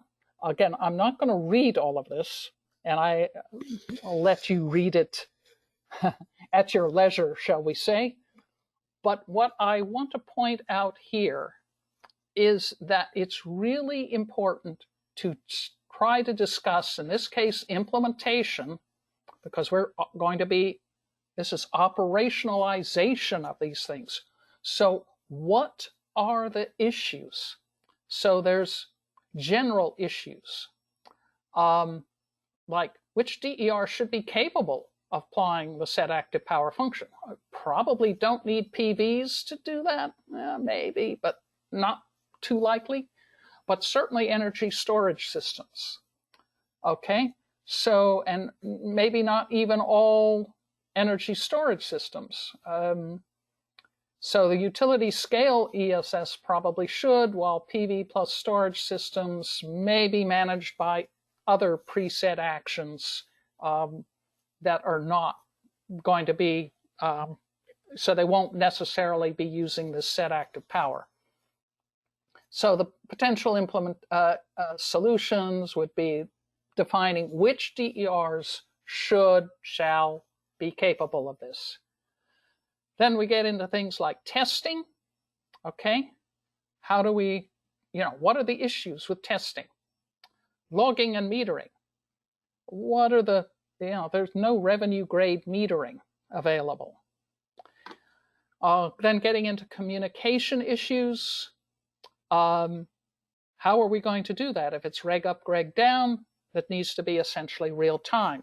Well, that's different than what you would do, if it's only every 5 minutes or something like that. Real-time monitoring, near real-time monitoring, interoperability. So again, I'm leaving this up to be used during one of our working group meetings to actually go through it in more detail. Next thing, cybersecurity. Again, some issues. Then I got going on, well, I got a TBD, we need to look at that. DERMS. So these are some of the DERMS issues. What does the DERMS need to be able to do? And so that's, again, one of the things that we'd be stating for this particular use case. What are the monitoring control capabilities of the DERMS? Or for that matter, if we decide that it's SCADA, with the SCADAs, what are the SCADA requirements for monitoring and control?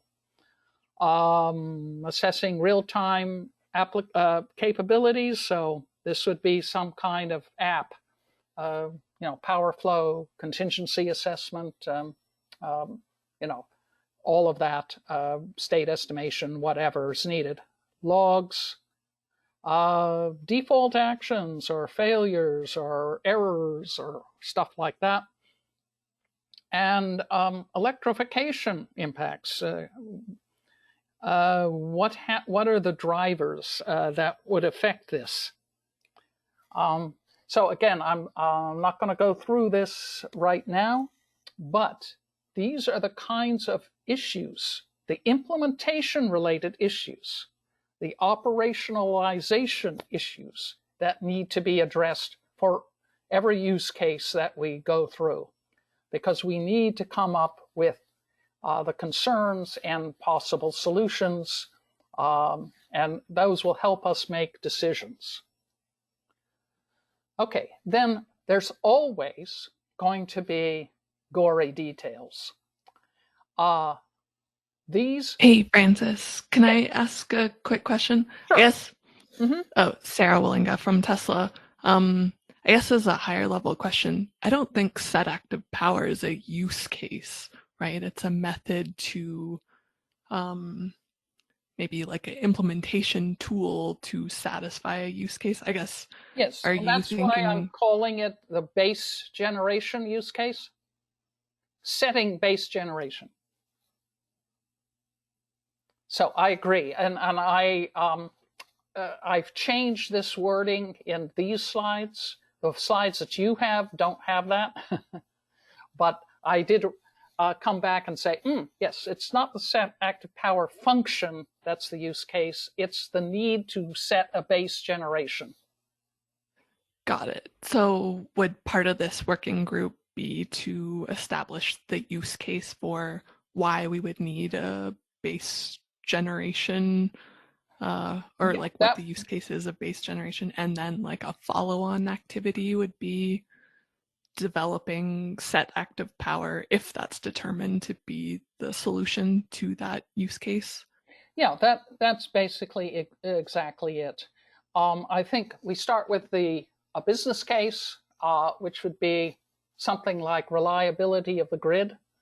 And you would say, well, one of the things we've got to do is be able to, we've got all of these storage devices out there, or we will have. I've got to be able to set them to something. And it may be the utility setting them, it may be a Tesla aggregator setting them, whatever, but the output of the storage has to be set by something. And so that's the base generation capability. Then we could go on from more on that and say, well, we're going to also do load following or generation following, having the storage follow the PV system or counteract the PV system. Yeah, but the base generation is just set active power. I guess this is Lorenzo. Francis, in terms of that specification, I'm sharing some of the point that Sarah brought up. It sounds like set basic generation is just the operator of the DER operating the DER. That's what the operator does. Is it anything more than that? Yes, because it could be the utility saying, this is what I need. I need this level of power. And here I'm just using it as sort of a basic capability, but it's the same basic capability that would be used for reg up, reg down. Well, it depends. Reg up, reg down is a 4-second AGC signal. Right. The utility may send a price signal to the battery. Maybe it's you know, a decentralized or an autonomous control that responds to a reading on the grid. I mean, it sounds like you're assuming it has to be a DERM system that's sending a signal from the utility as to what this can do, what this is supposed to do. Well, that's this particular use case. But if I were to write the reg up, reg down use case, I would use this as one of the capabilities, but then I would have it either the CAL-ISO SCADA system sending the signals, or doing a frequency watt function and just saying follow the frequency and react to the frequency. Well, that's why I think we're using the word use case incorrectly here. I think the use case needs to be something like supply real power to the grid. Okay, that could be. You know, and then based on supply real power, okay, how does the DER supply real power? Well, it could be that it bids into the ISO market and gets a dispatch from the ISO. Or it could be that the load serving entity aspect of the utility, and I think there's a confusion here. When we talk about the utility, it's a load serving entity and it's a distribution operator. And those two roles within the utility have very different data needs and very different objectives. So I think we need to be careful about that distinction. So it could be then the load serving entity has a power purchase agreement with the DER, and the DER performs in accordance with its contractual obligation. I mean, there's lots of different ways that one could address the basic use case of DER supplying real power to the system. Yeah, I agree. And I think I was trying to get a very simple basic use case. That's why I called it base generation. It's not base load, which would be sort of the term one might use, but it's base generation. All I'm trying to do is show the use case process. But you're absolutely right. The purposes for this could be very, very different. Different timing, different contracts, different entities being responsible. Yeah, absolutely. So I was trying to get just a simple use case framework to identify the kinds of things that need to go into a use case. I won't claim that this one's a perfect use case. Basically just trying to get the concept of a use case and what needs to go into it clearer. It's going to take a while. Oh, okay, just one follow-up if you don't mind. Do you think it's useful in this context of what we're doing in the working group to, rather than refer to the utility, to distinguish the distribution operator function from the load serving entity function? Could certainly do that. Because I think their information needs, their operational concerns, data needs, all of that stuff, it's really different for the LSE role than from the distribution operator role. Yeah, I do agree. I've sort of conflated that, say, in this diagram. I haven't distinguished between the wires company and the load serving entity and stuff like that. But you're absolutely right. We probably need to be much clearer on our actors and who's actually might be doing it for a particular use case. Thank you. Yeah, okay. So again, I agree that this is just an example, and I will get back to where I was. I'm going to ignore the gory details. That's not relevant for this group particularly, but I just wanted to be clear, there are always gory details. Okay, so we're now getting close to the end of our 4-hour, 5-hour call, if you include lunch. But I wanted to now get some real feedback and then maybe leave, Stephen, about 10, 15 minutes for the wrap up. Stefan, sorry. No worries. I think we can compress the wrap up some, given that I think there's a bit that needs live discussion. Okay, so, all right, so what I would like to do now is just start getting an approach, and I recognize that one of the things that I originally did was conflate use case with function. That is not true, and I recognize that. But what I would like to do is say, one of the first steps that we need to do in this process is just to first get an idea of scope. Is it in scope, out of scope? Is it a maybe? And then priority, high, medium, low, unknown at this point in time. Also recognizing that, in fact, the use case descriptions are really descriptions of functions, and we really need to get back to the use case. What I would like is for people, well, anybody, but particularly those that plan to be in the meetings, in the ongoing meetings, to send by email suggested scope and priority to specific use cases, maybe that they have come up with, not necessarily the ones that I've listed here. And in particular, I would like to see, and we're coming back to here, these issues. So what are the issues associated with the particular use case?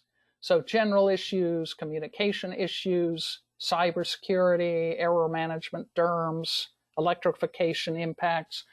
There may very well be others, but getting some of these kinds of items identified, you know, what are they, what are their concerns, and what might be done about it. So this is what I would really like to be doing. Hi, it's Richard Coe here from Cal Advocates. I just wanted to make a point that it reflects what I put in the chat about in lunchtime. In terms of prioritizing, how do we know what criteria we're prioritizing against? Is it our own preferences, or is there some objective set of criteria that we should prioritize against? A very good question. I think we're looking at things like the utilities will say what they need, you know, or would really like to have. That's because, and they can justify it based on some business use case. Other purposes, and I think I've got a list somewhere in this set of slides. Other purposes would be market operation, or, you know, ancillary services. You'd like to bid in for ancillary services, or you know, some purpose for that, and you can give it a priority based on that type of purpose. Now, what I haven't done yet is really kind of tried to scope out what different ways to address priority. But it certainly should be based also on ease of implementation and cost of implementation, including software development, testing, etc. No hardware, no new hardware. That's part of it. So we'll need to really go through that. I recognize that in this presentation, I haven't gotten into great detail about what priority means. I think I've showed some issues, some of the things that might be used for priority, but not really come out with a template for it. Yeah, this is Gabe at the CPUC, and I agree. That's an excellent suggestion, that developing some kind of objective criteria would be very helpful. I think in some ways we could think of it as like a diagram of grid and ratepayer value on one axis and ease or feasibility of implementation on another axis, and we want to get the most value with the least barriers to implementation. And there may be solutions that are high value but extremely difficult to implement, and there may be ones that are really easy to implement but have less value, and so we're trying to optimize sort of between those two continuums. I think there are other criteria we can add to the list, but I think we have to keep in mind the 1-year objective, and then that we're trying to actually operationalize. And so let's maybe go for low-hanging fruit in that sense. And this isn't the end of the story. You know, there can be future additions to this work. We just want to see what we can get done in the next 12 months. Yeah, that's actually a very good point, because quite frankly, there is work that could go on for years on these topics. You know, as the environment, the grid develops and evolves, and the technology evolves, and all of that. But let's stick to the 1 year for now. Francis, quick question. Sure. Are you or your team going to go through the working group 3 issue 2728, where a good amount of use cases were discussed and potentially be a source of some of those use cases? Are you going to do that, or are you expecting us to go through that? And I just don't want to do the work if you're going to be doing it, kind of the thing, right? Right. So, well, I went through working group 3, Annex F and picked up just on the, the sort of bullet items. I have read the rest of it, but I just picked up on, I think they have a set of bullets. So I've gone through those. Again, as we mentioned earlier, these are not all actually use cases, but they're functionalities.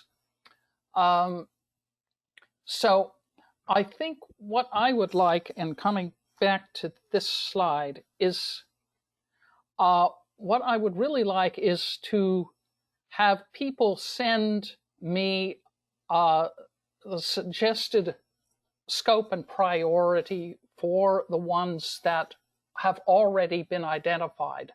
Again, the ones here in Working Group 3 are not necessarily use cases, they're functions, but still, you've gone through a lot of effort already to say, well, you need to extend to allow the activation, deactivation, and changing default or alternate settings.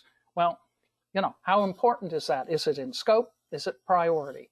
And then we can sort of worry about how do we analyze the priority based on what essentially business purpose it will be serving.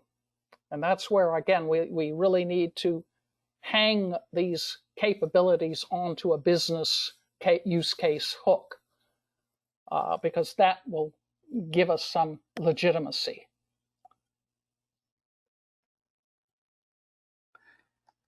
Okay, so I don't think we'll go through those today.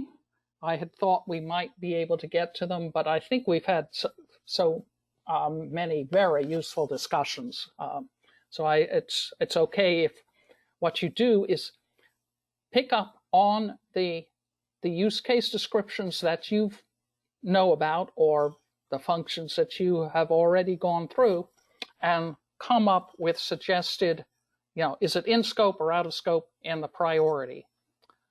The other thing that I would like to do is really have a very brief discussion right now. How do we coordinate with the Smart Inverter Working Group, the UL, at this point 1741 SC, as well as John Berdner's CRD?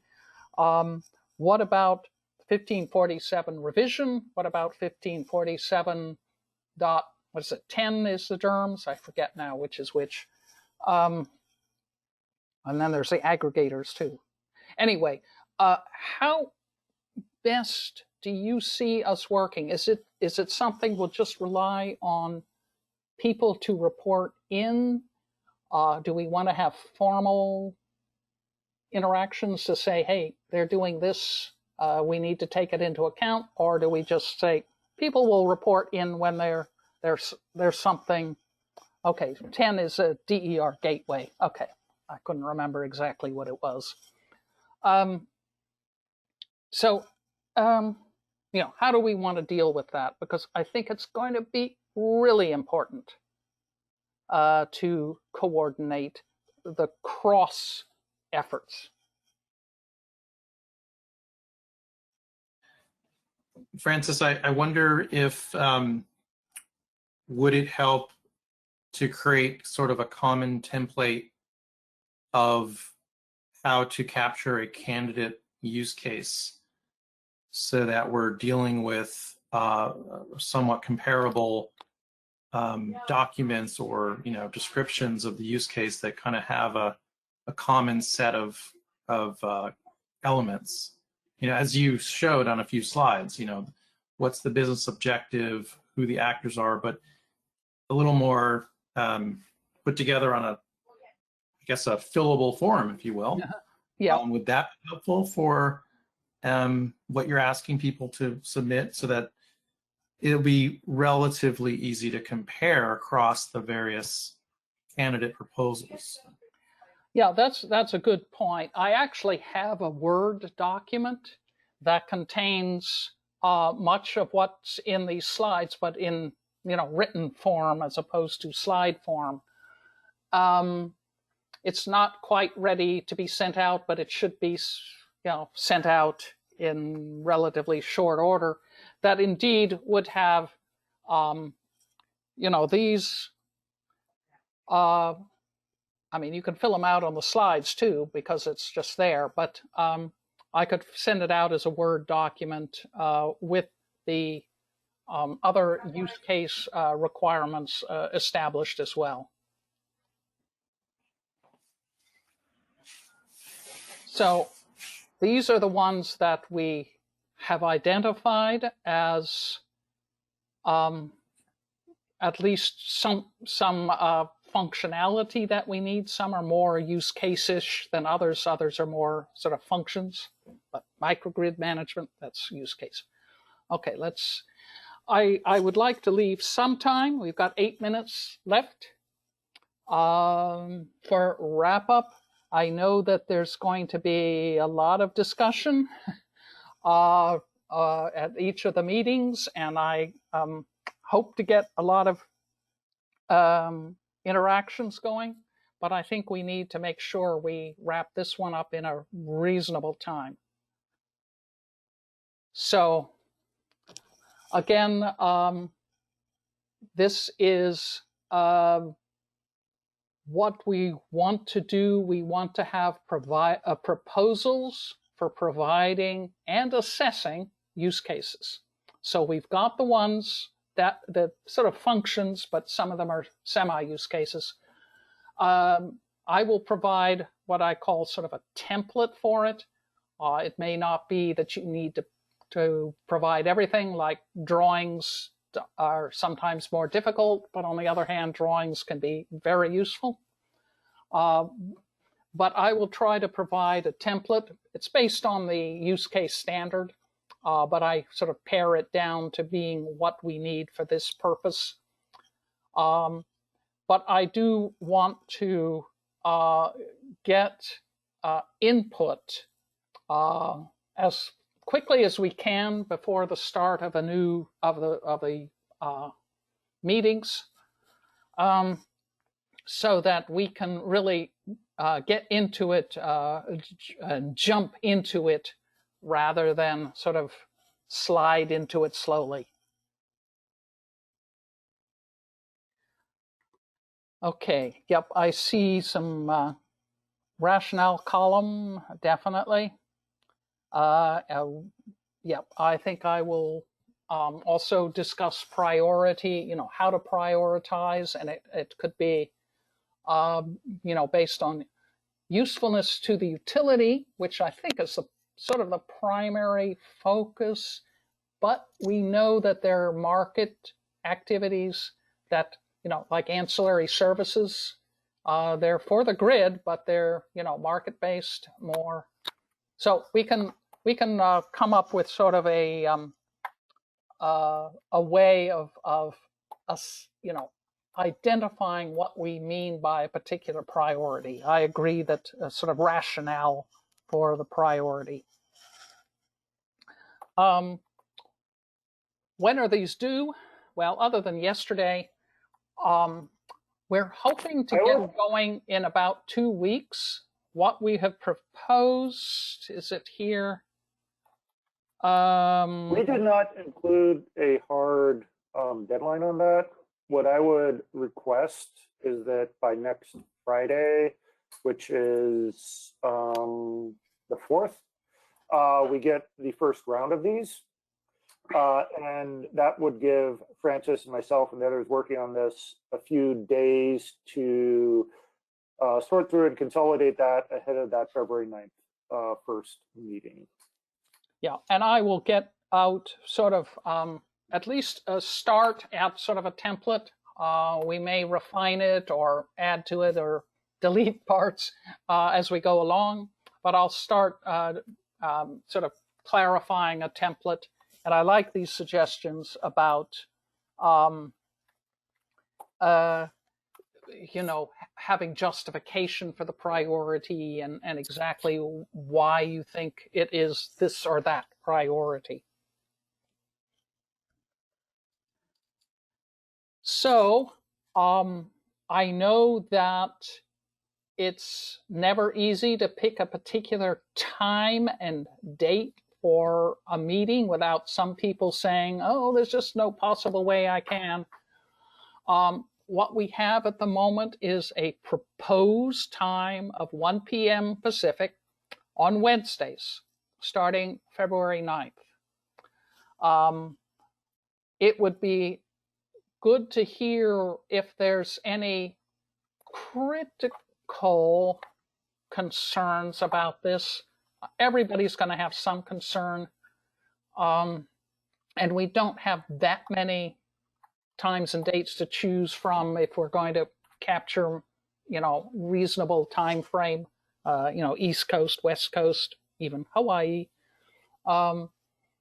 But if there's some critical, I hate to say this, critical people, but that's,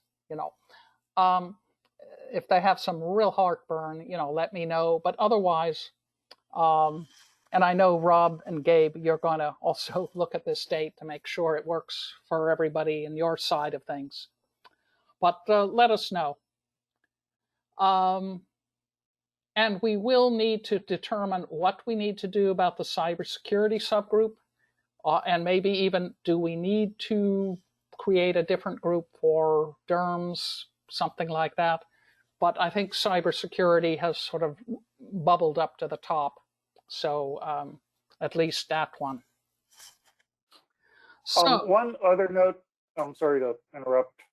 Go ahead. Rob already mentioned this, but if you want to continue participating in this and get follow-up notes and meeting things very specific to this working group, please email Francis and saowg@verdantassoc.com. Those two email addresses there to get added to that working group. The intent being that we want to keep some of the minutia and, shall we say, tactical and scheduling type of communications probably within that working group, and then keep more higher level thing, reserve the service list for higher level communications. But that being said, Rob and Gabe, please feel free to amend or correct anything I just said. Hi, Stephen. So yeah, my thinking is that for the proposals, for use cases, for prioritization, those comments they are informal still, but they should go to the service list. But for other things that are, day-to-day activity scheduling questions, before making those service list comments, we use the email for that. That's my general thinking. Gabe, do you have any thoughts on that? Yeah, I think when we start working groups, we try to give people a breaking in period where they are on the service list, but we haven't, created a dedicated working group list yet, but eventually we will, so that the service list doesn't get, gazillion emails from the working group. So I think for this first stage, let's continue using the service list, and maybe by the time that we have our first meeting, we'll give you another heads up that we're about to transition to a dedicated working group list, and we'll go from there. And I'll run this by Francis as well before we make any decisions, but that would just be my suggestion. Yeah. As a transition. Yeah, that makes a lot of sense to me, because I think we don't want to send stuff to people that ultimately are not interested in this work. We want to focus only on the people that are genuinely interested. And when the time comes, obviously we'll send stuff through the service list, but for specific things. But I wouldn't want it for the sort of general back and forth that we might have.